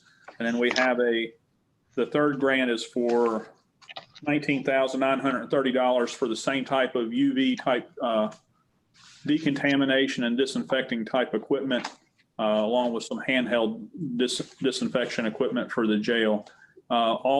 All 3 of those grants were approved by the state. We were ranked 1, 1, and 2. But from what I understand, it's a reimbursement type grant. We have to spend the money first in order to get reimbursed by the state. So Brad was directing that we needed to have those monies moved in order to spend on that type of equipment. The last grant is for mental health transport, and that's for the transport of individuals to the mental health centers here locally and out of the region. And it would be conducted by an outside contractor like a rescue, ambulance service. And that grant is, I think the total for it was $87,759. And I think that's also, that money has to be set aside for the transport of those individuals by that contractor and then reimbursed to the contractor. Are these all 100% grants, no match? No match, all 100%. Okay. Chairman, I put that in the form of a motion that we accept these grants. Second. Motion by Mr. James, second by Mr. Garland. Any discussion? We'll call the roll. Mr. Campbell. Aye. Mr. Campbell, aye. Ms. Woodby. Aye. Ms. Woodby, aye. Mr. Von Cannon. Aye. Mr. Von Cannon, aye. Mr. James. Aye. Mr. James, aye. Mr. Garland. Aye. Mr. Garland, aye. Mr. Hill, aye. Mr. Frazier. Aye. Mr. Frazier, aye. Ms. McCamey. Aye. Ms. McCamey, aye. Motion passed. Thank you all very much. Thanks, guys. Thank you. Next item, we'll go ahead and we'll jump over to Dr. McAbee with the schools. Well, good evening, ladies and gentlemen. I appreciate the invitation and the opportunity to get to speak with you tonight. I would like to ask the committee about some funding, I think, from the governor's grant there for some paving work to do at the schools. I had Mr. Walsh go around and look at those areas that needed paving done pretty badly. And those schools were Happy Valley High School, Happy Valley Middle, and then Unaka High School. So I think came up with a number of about 125,000. Well, the full bid or the estimate's about 140,000. We have some monies there in Mr. Walsh's budget as well. I was going to ask if the commission may entertain the idea of 125,000 for these paving of the high schools there. So, Dr. McAbee, that's Happy Valley High, Happy Valley Middle, and Unaka High, correct? Yes, sir. Okay, and what exactly is it? Are they paving the entrances? Are they paving the parking lots? What are they? So the way I understand it, and Mr. Walsh explained it to me, and I went and looked at the one there at that Happy Valley High, then Unaka the other day. I was there at the ball game. At Unaka High, right as you turn the first turn in there, as you're going in, I think that's the major issue going up there behind the football field. And then when you get behind, and then there's some things back behind Happy Valley High School that is still needing to be paved back there. Okay. Mr. Chairman, I'd put in form of a motion that we take out of the governor's grant money $125,000 to help pave Happy Valley High, Happy Valley Middle, and Unaka High. I would like to also add that out of all this money that we spent, this is the first request that the school system has ever or has asked us for any funds. I'll second. Second. Motion by Mr. James, second by Ms. Woodby. So Can I say something, Travis? Chairman? Yeah, I got 1 second. I was going to ask Dr. McAbee. Dr. McAbee, who have you got to pave this? Is the highway department going to pave this? You know, I think so. From the way I talked with Mr. Walsh there, he is working with them. I handed a lot of that off to Mr. Walsh. I mean, he's the expert in those types of things. So he is working through that for me, Mr. Hill. Okay. Mr. Bailey, go ahead. That's what I was going to add is, I think when that came back, that the price was going to be that if the county highway department does it. So actually you all, I think, would have to put that funds in a line item to the highway department to be used by the schools. Exactly. Yep. Well, okay, so Mr. Bailey, did the education committee pass this? Yes, we did. 7-0. Mr. Profit was gone, but talking to him, he said he would go for it if he had been there. So. Okay. So somebody need to ask Austin to change his motion. Yeah, I'm fine. I'm fine with changing the motion, Travis, that we direct it towards the highway department for the paving of Happy Valley High, Happy Valley Middle, and Unaka High. Okay. So the motion by Mr. James, second by Ms. Woodby. Any more discussion? Yeah, Chairman Hill, I recall that we had a little bit of discussion on this, I think, kind of at budget time with Roger about some of this paving. I may not be exactly right on that. I don't know if Roger's still there or not, but we include these type of projects, or because I remember him talking about paving Happy Valley, I know for sure. They paved Hampton. And I know they paved Little Milligan as well, I believe. Yeah, Milligan. Okay. So maybe didn't include those, but I mean, I'm all for it. I was just curious. I thought we'd kind of had that discussion before. He did mention something about that, so, you know, it's okay. Okay. All right, thanks. Brad, do we still have enough money in governor's grant to cover this? There is, after this, if there's 125,000 allotted for that, there'll be roughly 74,000 left. Okay, thank you, Brad. 45. Any more discussion? Hey, kind of off topic, but I know we were talking about the CARES Act money. Brad had mentioned at least setting aside that 50,000. I think we need to consider that at some point, not right now, but it just kind of crossed my mind when he said that and chimed in. Okay, sounds good. Yeah, sorry. All right, any more discussion on the 125,000? Gary Bailey, can you still hear me? Yes, sir. Did you include the fuel and all this? When that was the quote that Roger gives Steve, to my understanding, that would be that we put that in the line item and they drawed out what needed to be paved. So that was covered in that. Yes, sir. Okay. Yeah, this isn't enough to cover it. The schools is going to take care of the rest. Okay. We got you. Technically, the funds will go to the general purpose school fund, be paid from there over to the highway fund. Right. Thank you. Okay, if no more discussion, we'll call the roll. Mr. Campbell. Aye. Mr. Campbell, aye. Ms. Woodby. Yes. Ms. Woodby, aye. Mr. Von Cannon. Aye. Mr. Von Cannon, aye. Mr. James. Yes. Mr. James, aye. Mr. Garland. Aye. Mr. Garland, aye. Mr. Hill, aye. Mr. Frazier. Aye. Mr. Frazier, aye. Ms. McCamey. Aye. Ms. McCamey, aye. Motion passed. And Mr. Chairman, if I could, I would just like to thank the committee here, because I understand very well that this commission is very generous to the school system, and I appreciate all you do for us, and just thank you for the invitation again tonight. Yes, sir. Thank you, Dr. McAfee, for joining us tonight. Thank you. Next item, we'll talk about Keller Glass. I think Mr. Grindstaff wanted to defer this to Mr. James. Yeah, so we've got a quote. I think it got sent around to you. I got it anyways. From Keller Glass for $7,885. And what that is they're going in and reworking, and they're using what our existing is and reworking the trustee's office after they have another request.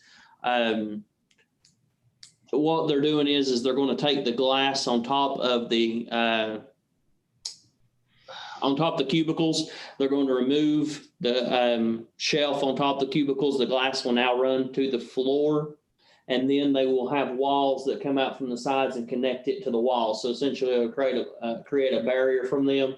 Originally, Mr. Lewis had asked that we just put the barrier walls in, and then after me and him got talking about it, I told him I would feel a lot more better about spending the money if we go ahead and create a wall and take that glass off those cubicles, because they are already 20 years old, and I hate to spend all this money putting the walls in place and everything, and the cubicles fail, and then it's useless. So that's kind of what it is. And at the point in time, that was going to come from the federal COVID money. But I guess as of right now, that would probably come from the unassigned fund balance, since that money is being diverted back to that account. Or it could come out of capital outlay. There's plenty in either. So. Will this provide them with all the security they need to keep people from getting back there to where the money's at? Yeah, I mean, they'll have to break a sheet of glass or a door to get back to them. Okay. Whose office did you say it was? The trustees. Yeah. So I'll put that in the form of a motion that we take this from the general unassigned fund balance, $7,885 for the trustee's office. I'll second it. What was that dollar figure again? $7,885. $7,885. Yes, sir. So I have a motion by Mr. James, second by Mr. Campbell, to replace the trustees' glass with doors for $7,885 coming from general fund unassigned fund balance. Any discussion? We'll call the roll. Mr. Campbell. Aye. Mr. Campbell, aye. Ms. Woodby. Aye. Ms. Woodby, aye. Mr. Von Cannon. Aye. Mr. Von Cannon, aye. Mr. James. Aye. Mr. James, aye. Mr. Garland. Aye. Mr. Garland, aye. Mr. Hill, aye. Mr. Frazier. Aye. Frazier, aye. Ms. McCamey. Aye. McCamey, aye. Motion passed. Is there anything else we left out as far as COVID money or CARES Act money? Well, there's something that it didn't get on the agenda I would like to talk about if the committee would. You know, looking at all this money we're spending and things we're doing and places we're paying and things, you know, I feel like there's an area that we have really left out in our community. You know, with money being spent and fundraisers not happening, I feel that we need to take some of this money and defer it to our volunteer fire departments. You know, I had spoke to some people. I actually called Commissioner Holdren and got her input on this because I know she sits on the board at West End, and she told me that their revenues was quite a bit down this year because fundraising wasn't nowhere near where it needed to be, and you know they were quite a bit in debt, and you know we just, I mean it's as important as the police department or the EMS or you know I mean we can't let our fire departments fail. So we need to make sure that we give them ample money to prop up, that they have PPE, and that they have what they need to do it. I mean, why for the life of me, these guys get out there and volunteer their time to do this anyways, beyond me, but you know, they do it. And I feel like it's our responsibility to step up as a community and make sure they have what they need to do it. You know,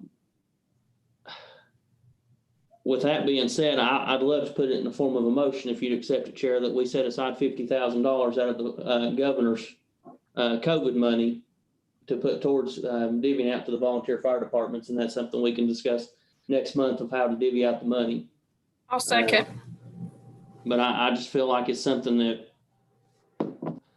I mean, you know, we haven't talked about it, we haven't discussed it, but we all know fundraising is way down. You know, money's just not there like it usually is, and people's not able to get out and have events or, you know, and I know, speaking to Director Lyons, I think he serves at the fire department in Hunter, and, you know, I think their building's in really bad shape, and they don't have the money to fix it. And, you know, they're trying to find somewhere else to go or something to do, but, you know, it's just not there. But, you know, I'm open to hear anything else from anybody else. Okay, so we have a motion by Mr. James, second by Ms. McCamey. Any discussion?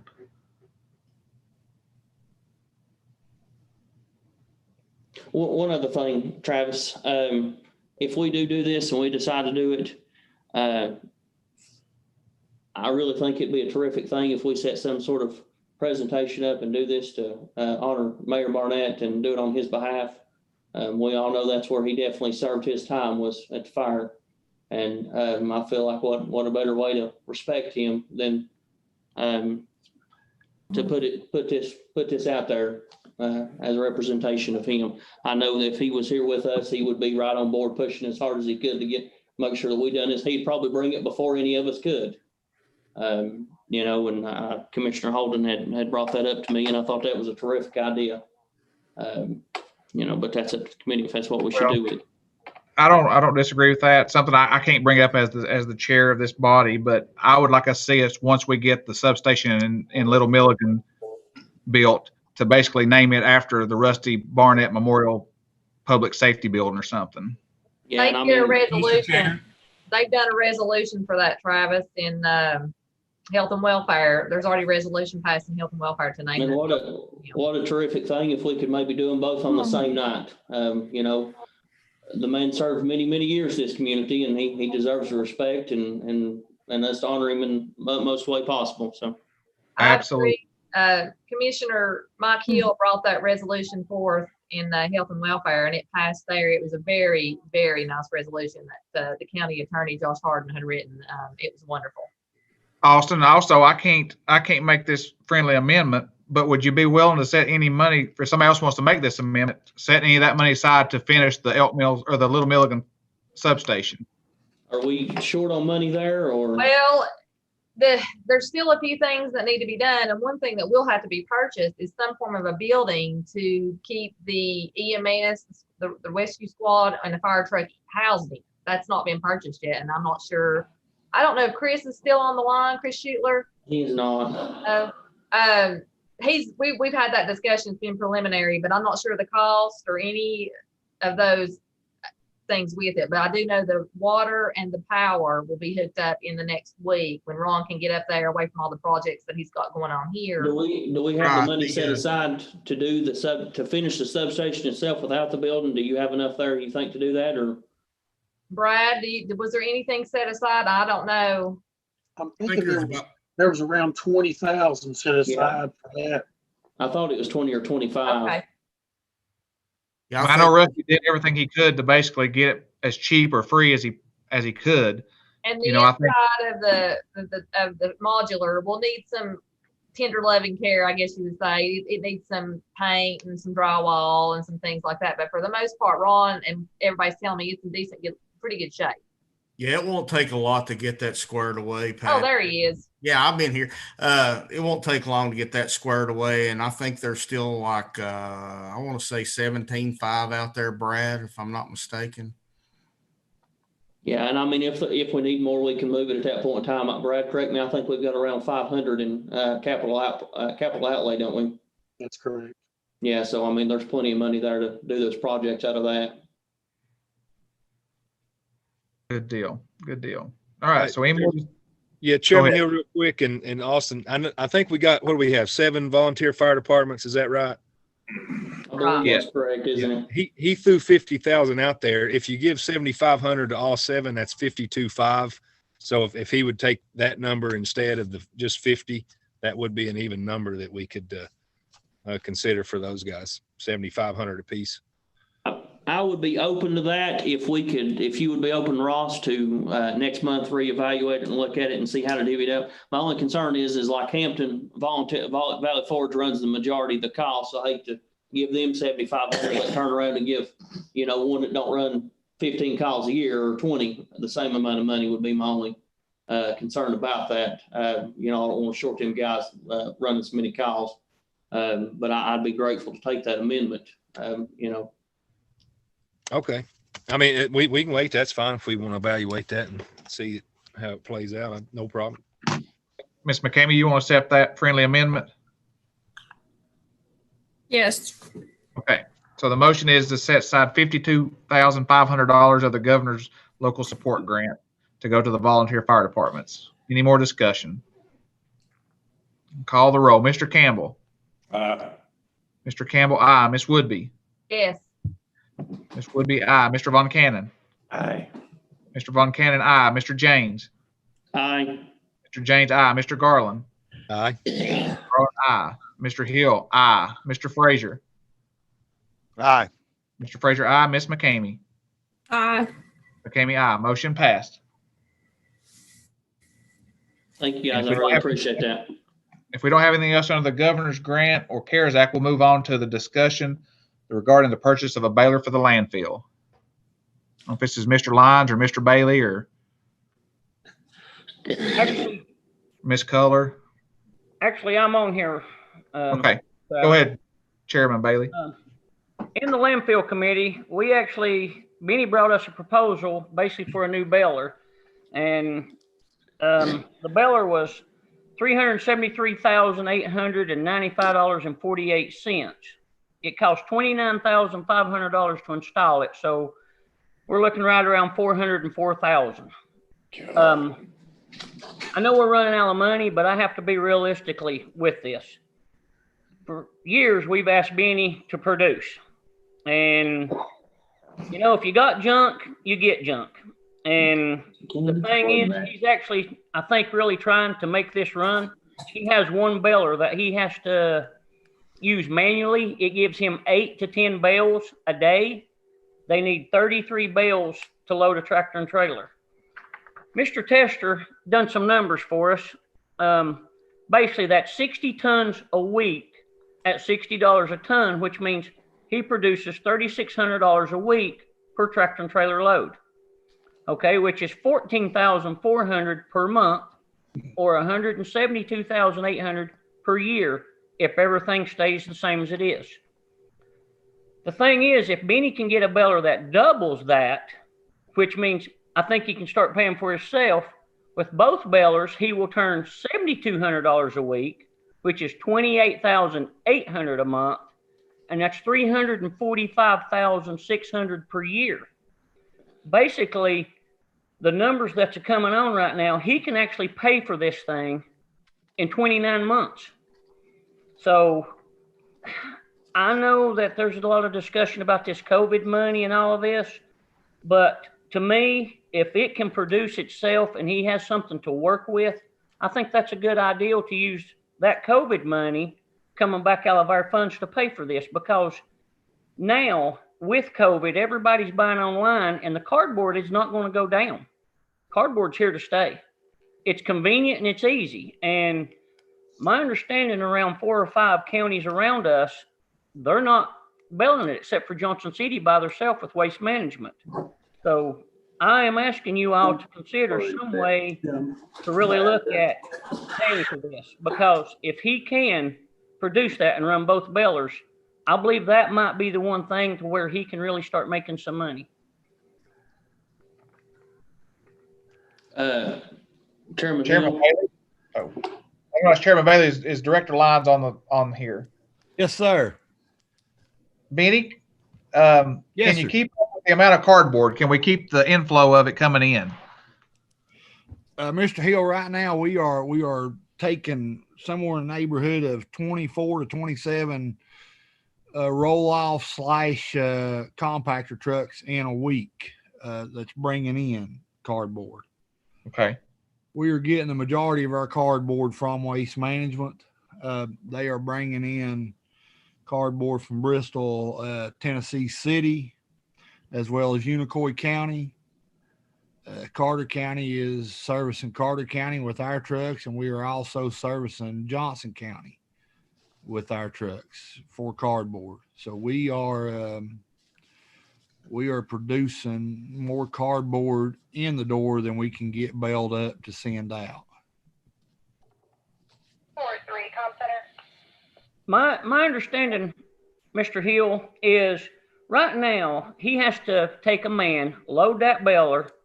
When it's ready to tie, that man has to stop and tie that bale off, kick it out, then put new wires back in it and start over. This new baler, will all they have to do is feed it the cardboard, which means you could use that same man. The money and the math is just there to put this in it, because, you know, if something was to ever go wrong, we own that baler. It's not like just taking that money and giving it away. It is a functional item that the county would own. So I am asking you to highly consider some way to figure out how to pay for this. If it comes out of the COVID money, however, it's just, for years, every time he brings his budget, he's up over or needs money or where and when. This may be the one thing to where he is paying for itself. So again, I'm asking you to consider that. Chairman Hill.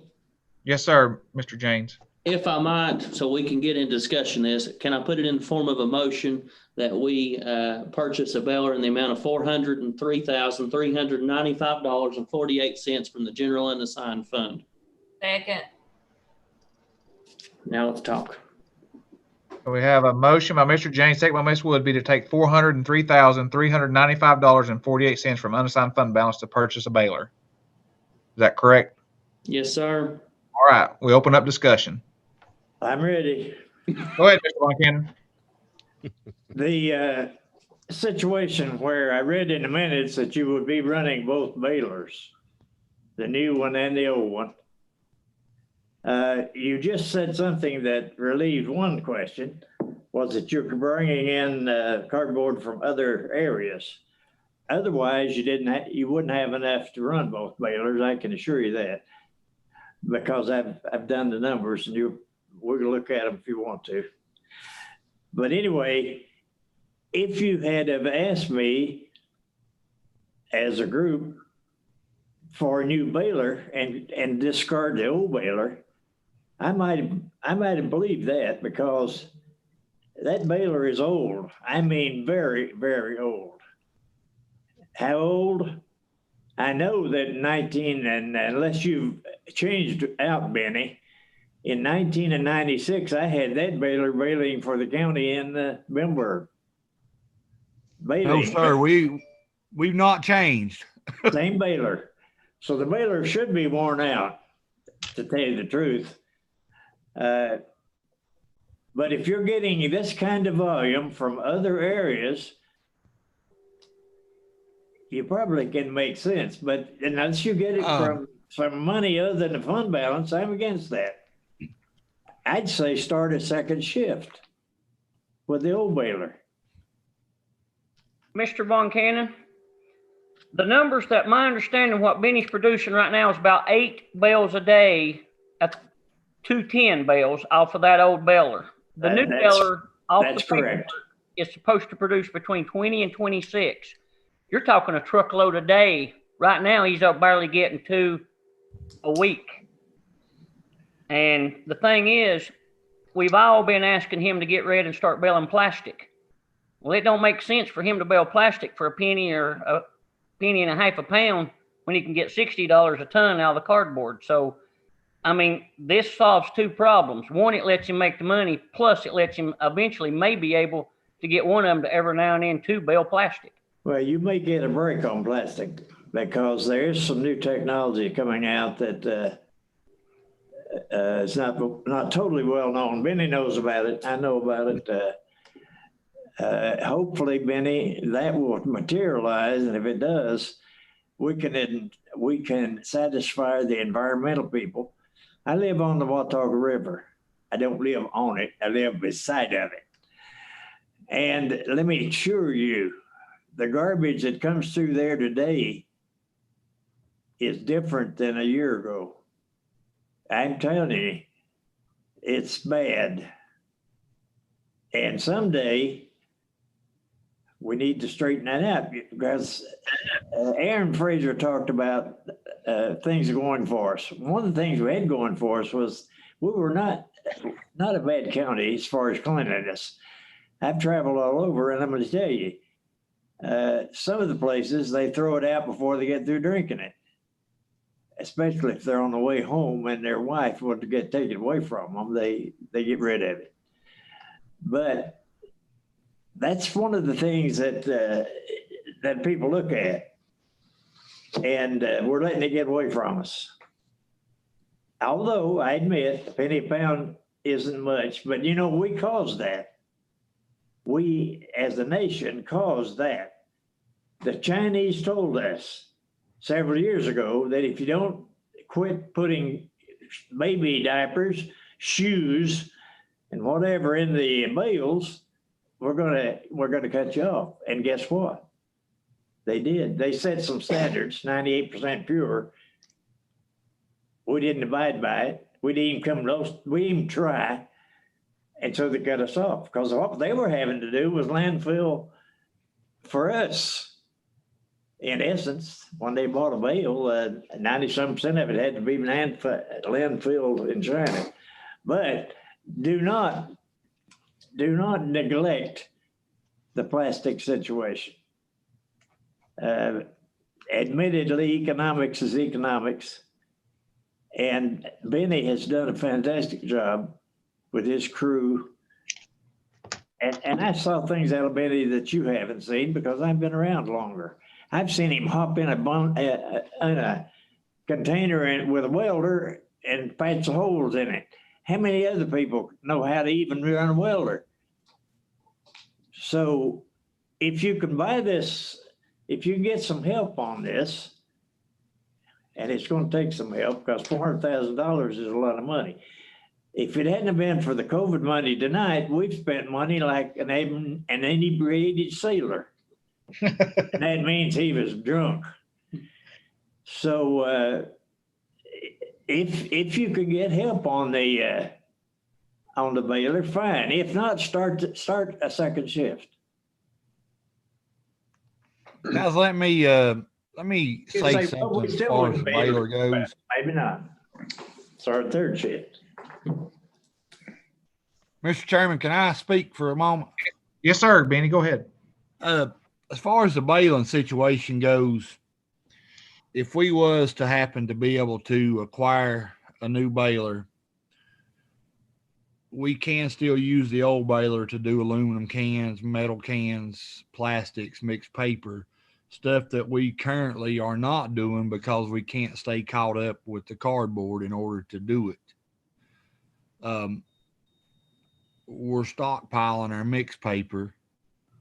Right now, we're not able to bale it, and we are working Saturdays. I've got a crew working Saturdays, so we are putting 6 days a week down there. Well, that's good. To try to stay caught up with the cardboard that's coming in, and it's impossible to stay caught up with at our current situation with the way the baler has to operate. It takes a while to manually tie that.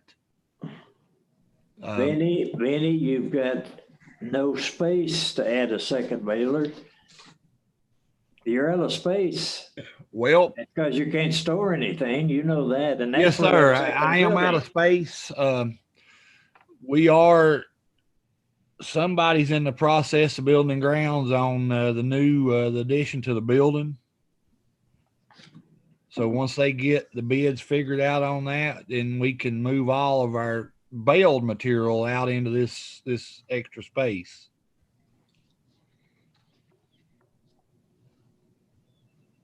That's all I've got.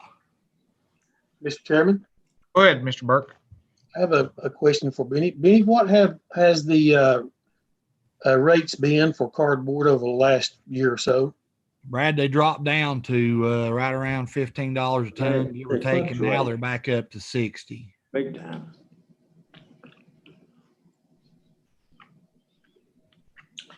So they're holding steady at $60 a ton right now.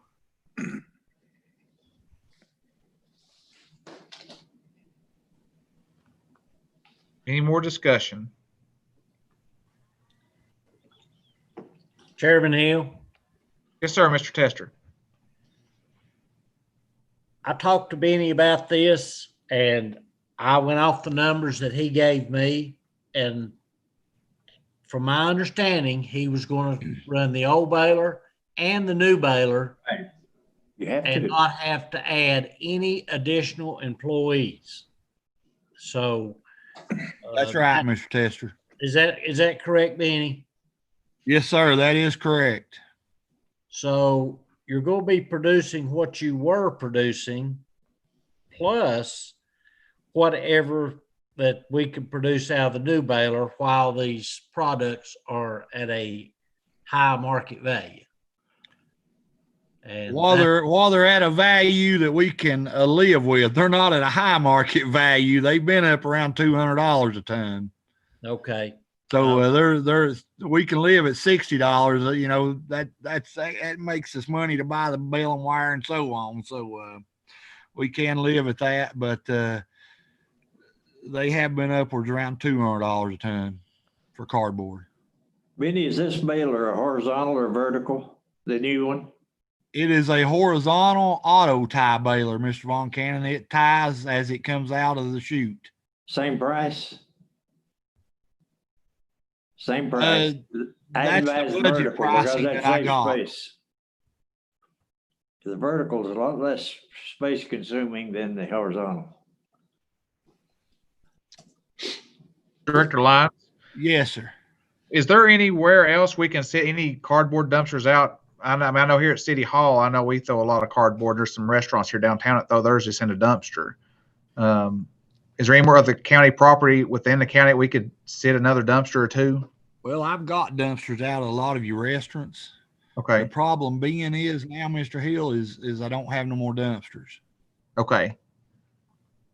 Do you know what happened to the one here at City Hall? I know we repaid the parking lot and it disappeared, so I'm not sure if we have it in our possession. That's actually a city furnished dumpster. Okay. So Danny Hilbert could tell you where that one is. Okay. I've had to test, by the way. I'll read it. Oh, Lord. Okay. So any more discussion? I just want to say, I think it's a win-win for the landfill. In the end, it's going to pay for itself. I think it's a good move. Mr. Hill? Yes, sir, Mr. Tester. I have a question for Mr. Burke. Mr. Burke, is these numbers pretty well in line with what we've been seeing, or how's that been working? I did not have that information. Table this one right now. Are you talking about the recycling revenue? the money we're making off the cardboard and stuff, and what we've been making off of that. I don't really see anything as far as a per ton rate. The only thing I see is what comes into the trustee through recycling materials.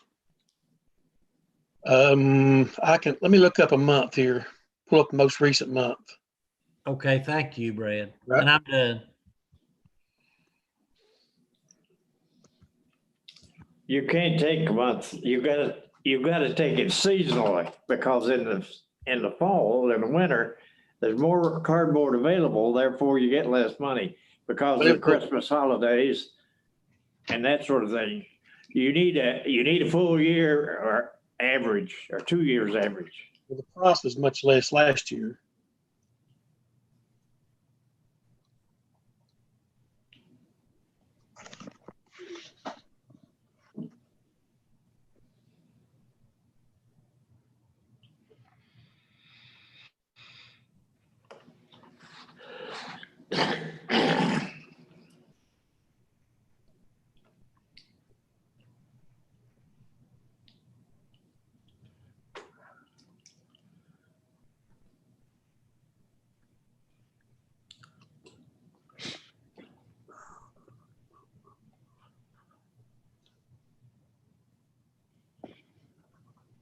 Okay, the only thing we've got in this year is for July, which is $1,600.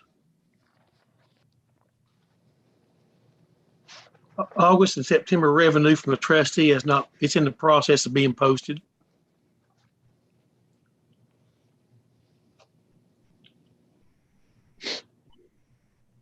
Thank you, Mr. Burke. You're welcome.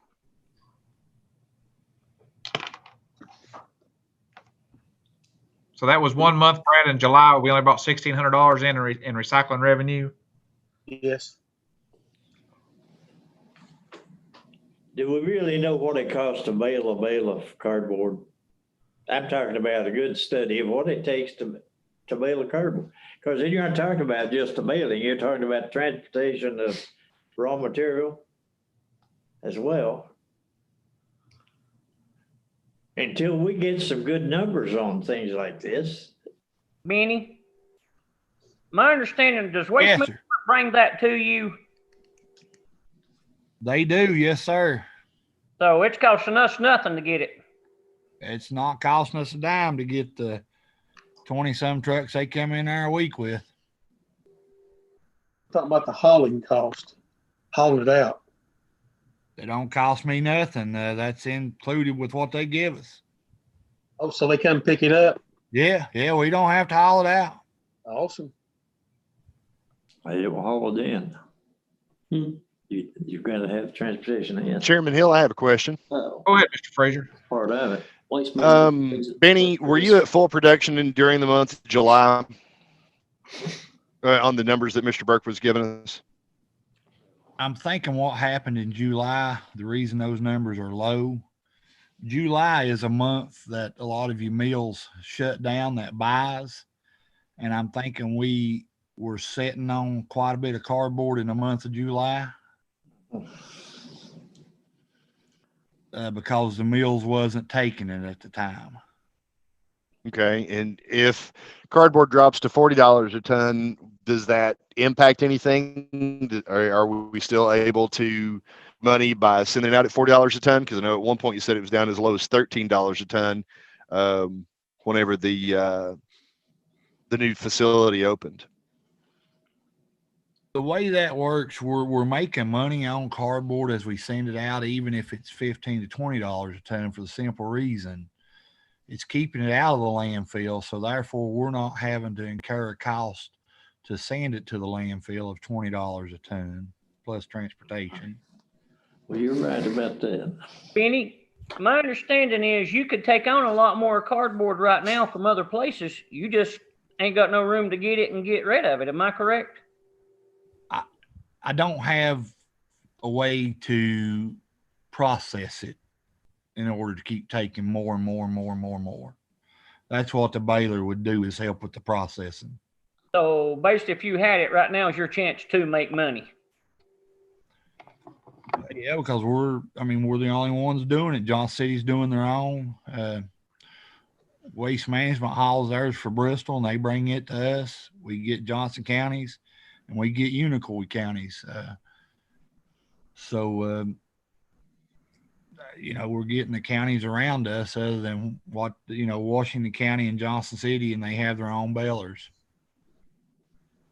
Well, guys, the way I see it, and I'm just one person, is we're asking him to make money, but he's got to have something to make money with. Right. You got to spend money to make money. I think we got to chance it. Chairman Bailey, Yes, what was the vote out of landfill committee on this? 7-0. Jerry Prophet was absent, and I talked to him, and he said if he was there, he would have went with it. I wasn't there.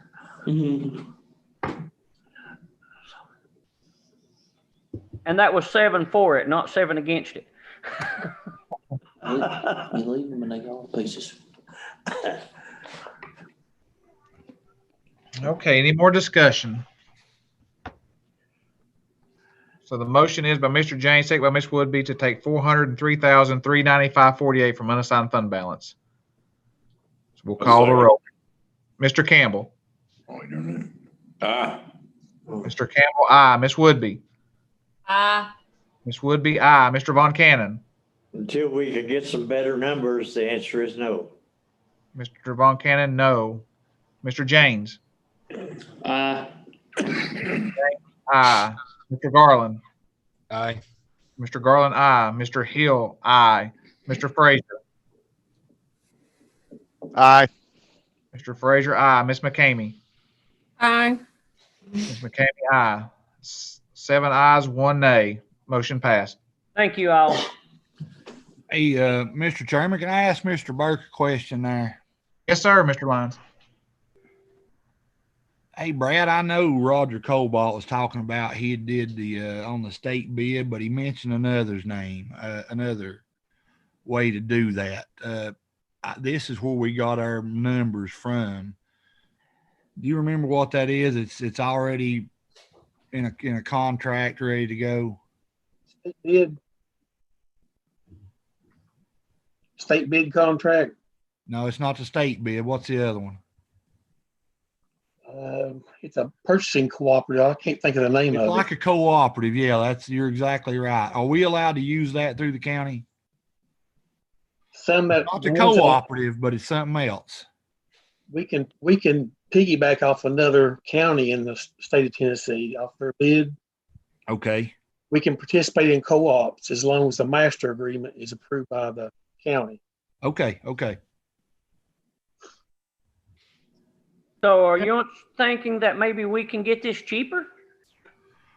Well, that was the numbers that the company gave me through this contract deal. So that's a possibility. It's a budget number. So we wanted to make sure we're good. But if we can get it cheaper, it's, that's better for us. Absolutely. Brad, would that be on state contract? I don't know. Hold on just a minute, and I'll look up the email and give you the name he told me. All right, I guess we'll move on to budget amendments. Brad, do you want to take over on the budget amendments? Hallelujah. Thankfully, we don't have that many. We'll start on page 30. The written number on your page. This will be for the general fund. This is budget amendment number 4.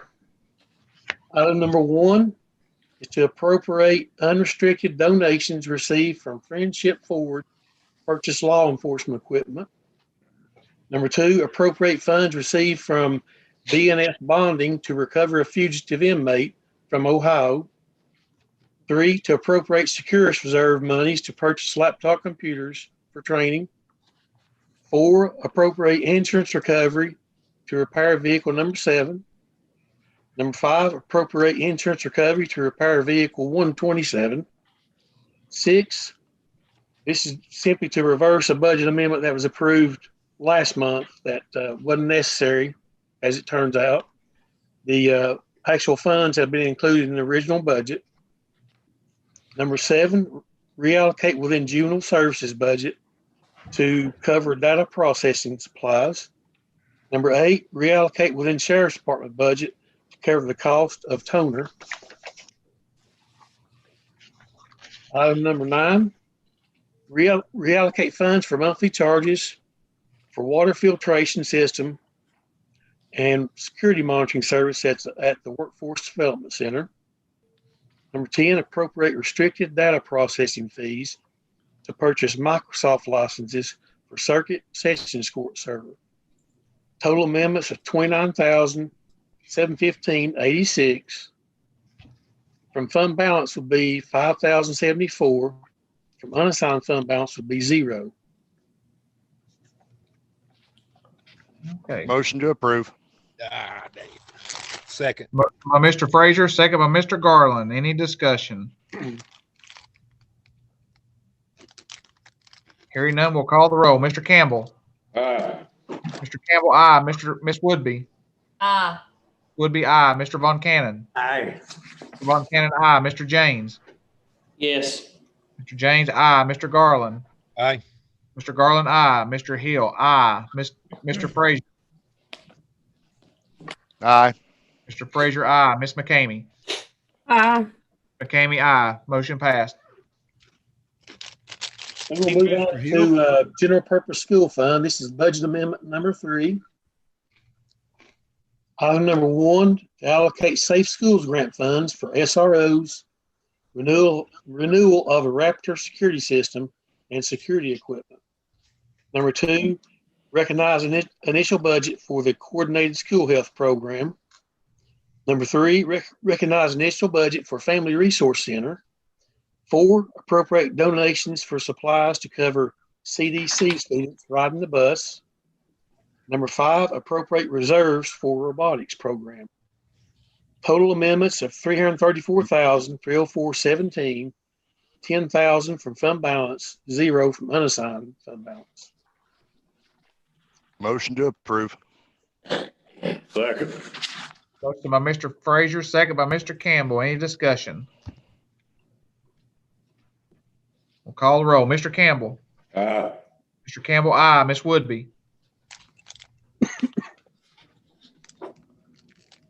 Sorry. Miss Woodby, aye.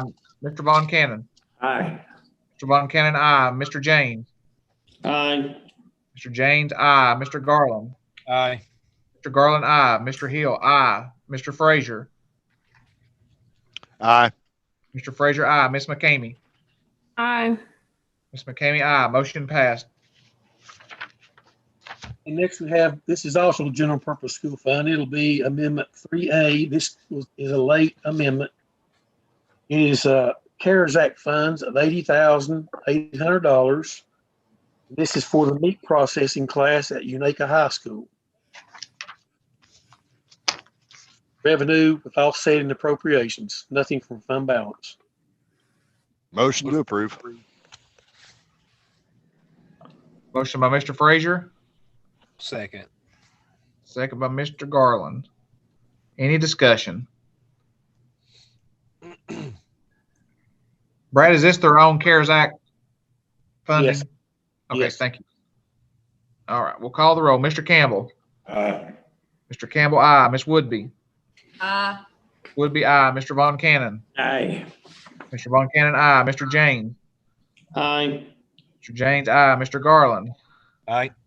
Mr. Garland, aye. Mr. Hill, aye. Mr. Frazier. Aye. Mr. Frazier, aye. Miss McCamey. Aye. McCamey, aye. Motion passed. Okay, next we have school federal projects fund number 142. This is budget amendment number 3. Item number 1, recognize initial budget for Carl Perkins Reserve. Number 2, appropriate transfer monies from Title IV and carryover money for Title 1A. Number 3, appropriate carryover money for Title II. Number 4, appropriate compensatory services and carryover monies for IDEA Part B. Number 5, reallocate within ESSER monies.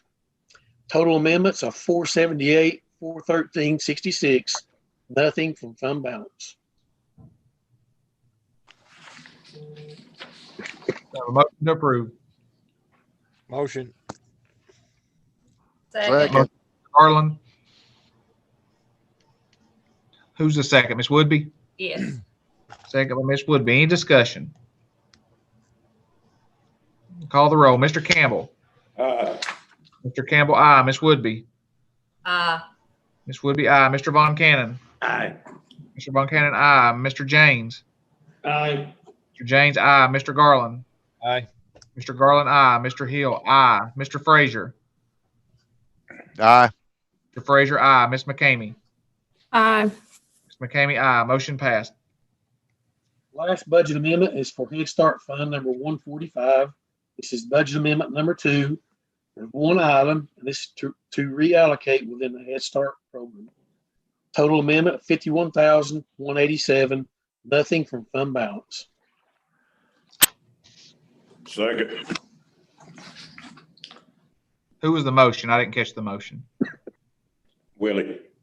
Motion by Mr. Campbell. Who's the second? I'll second it. Second by Mr. Frazier. Any discussion? I'll call the roll. Mr. Campbell. Mr. Campbell, aye. Ms. Woodby.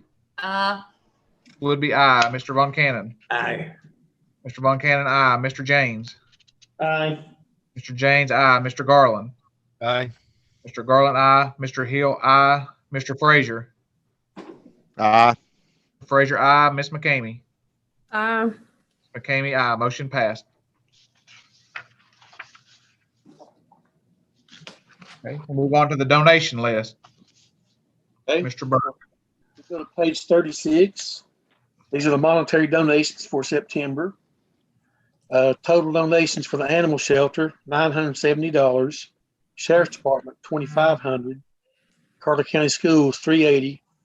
Total donations of $3,850. Motion to approve. Motion by Mr. Garland. Second. Second by Mr. Campbell. Any discussion? Call the roll. Mr. Campbell. Aye. Campbell, aye. Ms. Woodby. Aye. Ms. Woodby, aye. Mr. Von Cannon. Aye. Mr. Von Cannon, aye. Mr. James. Aye. Mr. James, aye. Mr. Garland.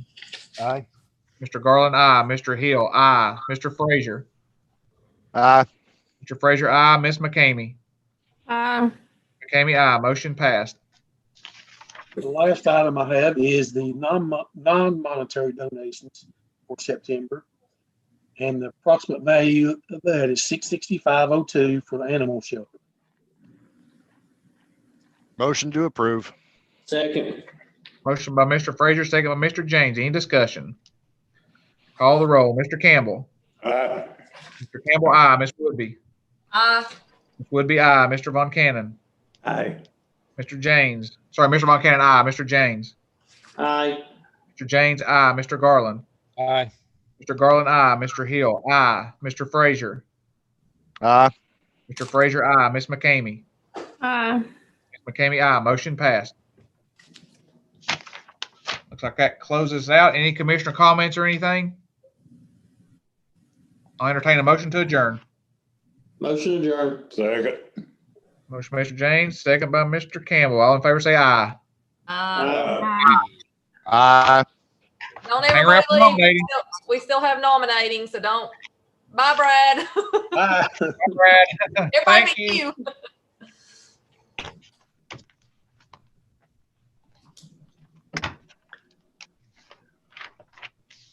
I'm gonna go ahead and call nominating to order. Is everybody still on here? Yeah. Okay. Yes. Of course, we're conducted electronically with live public access for the protection and health and safety and welfare of the public due to the ongoing COVID-19 pandemic. Can I get a motion to adopt the agenda? So moved. Second. Motion by Commissioner Frazier, second by Commissioner James. All in favor by raising your hand and saying aye. Aye. Next, we'll move into the election of officers, and I will open the floor for nominations for the chair. Make a motion, we nominate Aaron Frazier. Second. Make a motion nomination cease. Second. All in favor of the motion for nominations to cease, raise your I hand guess by so. saying aye. Aye. I'll get a motion to vote. I can't even remember. I'm so brain dead right now. To recommend Aaron by acclamation as chair of nominating committee. So move. Have a second. Second. Motion by Commissioner Garland, second by Commissioner McCamey. All in favor, raise your hand by saying aye.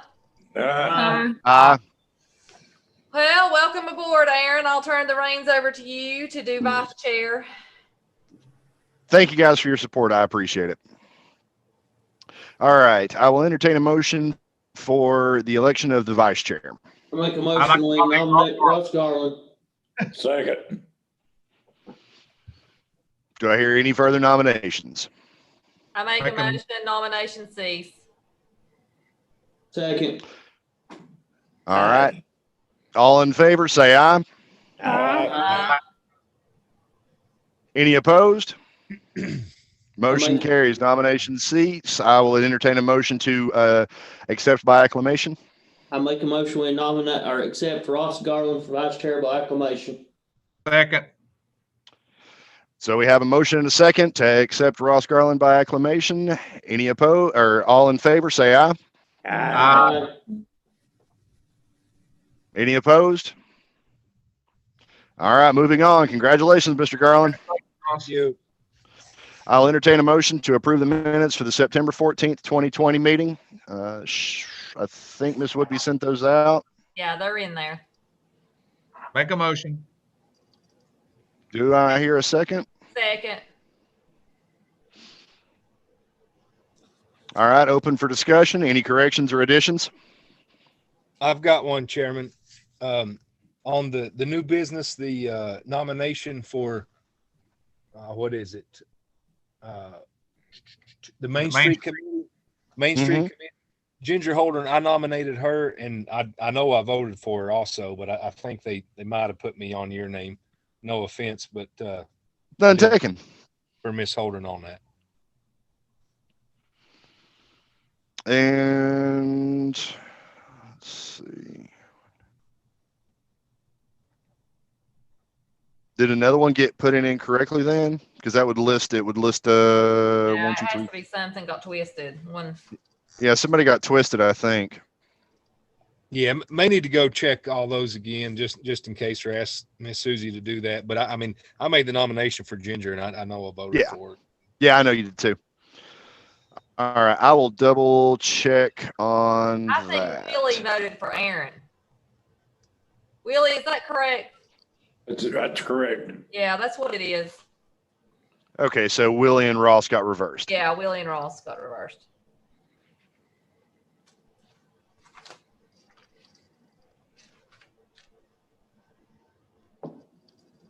Thank you. All right. Duly noted. All in favor of accepting the minutes as amended, say aye. Aye. Aye. Any opposed? All right, motion carries unanimous. All right. Back to my minutes. Sorry, back to my agenda. Next, I think, is the records If you've got public nomination comments, for the. we got a lot of I'm people to sorry. speak. Yep. Any public comment? Sorry. Crickets. No public here.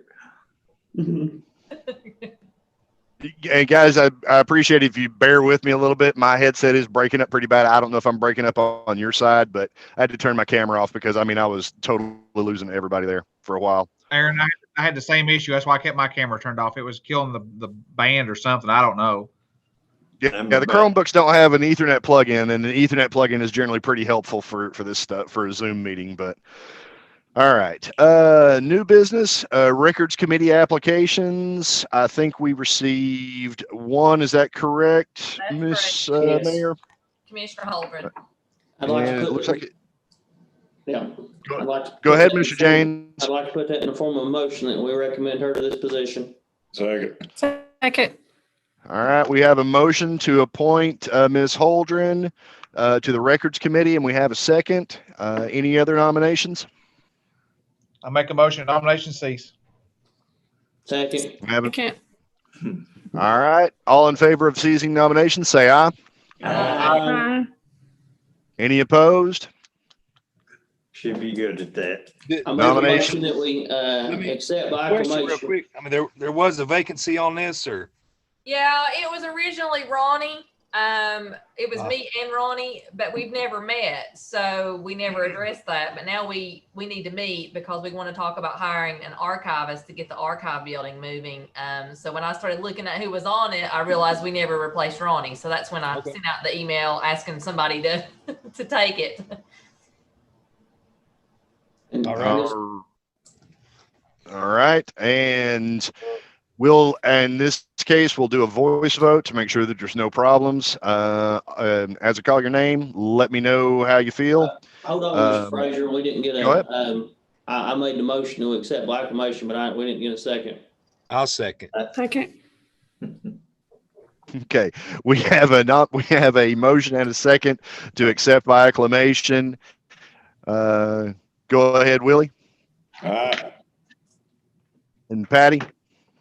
And I'm probably going to go out of order. Ross. Aye. Robin. Aye. Austin. Aye. Me. Aye. Travis. Aye. Sorry, I'm going through the Zoom call. I'm trying to make sure I don't miss anybody. Charlie. Yep, Charlie. He said aye. Yeah, he said aye. All right. Motion carries unanimous. We will notify Miss Holdren. Who's the chair on that particular one? Patty, do you know? Well, it's not really got a chair. It's kind of, we let Scott Bowers, he's the historian, kind of run the show on that. So Never shows he's up. kind of put it together.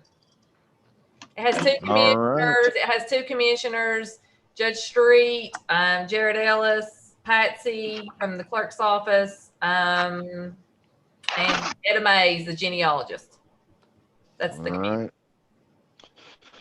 All right. Let's see. Anything else? Yes, motion to adjourn. I will entertain a motion to adjourn. I done gave you one. Second. Second. All right, folks. Thank you, guys. Y'all have a good night, okay?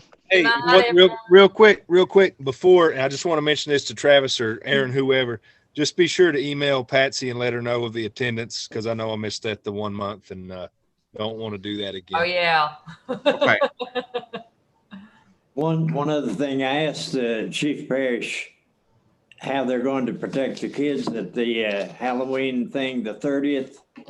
He said he didn't know. I said, well, hell, mine won't be there. Because they're 60-some years old now. Cutting them out, ain't you? Thanks, everybody.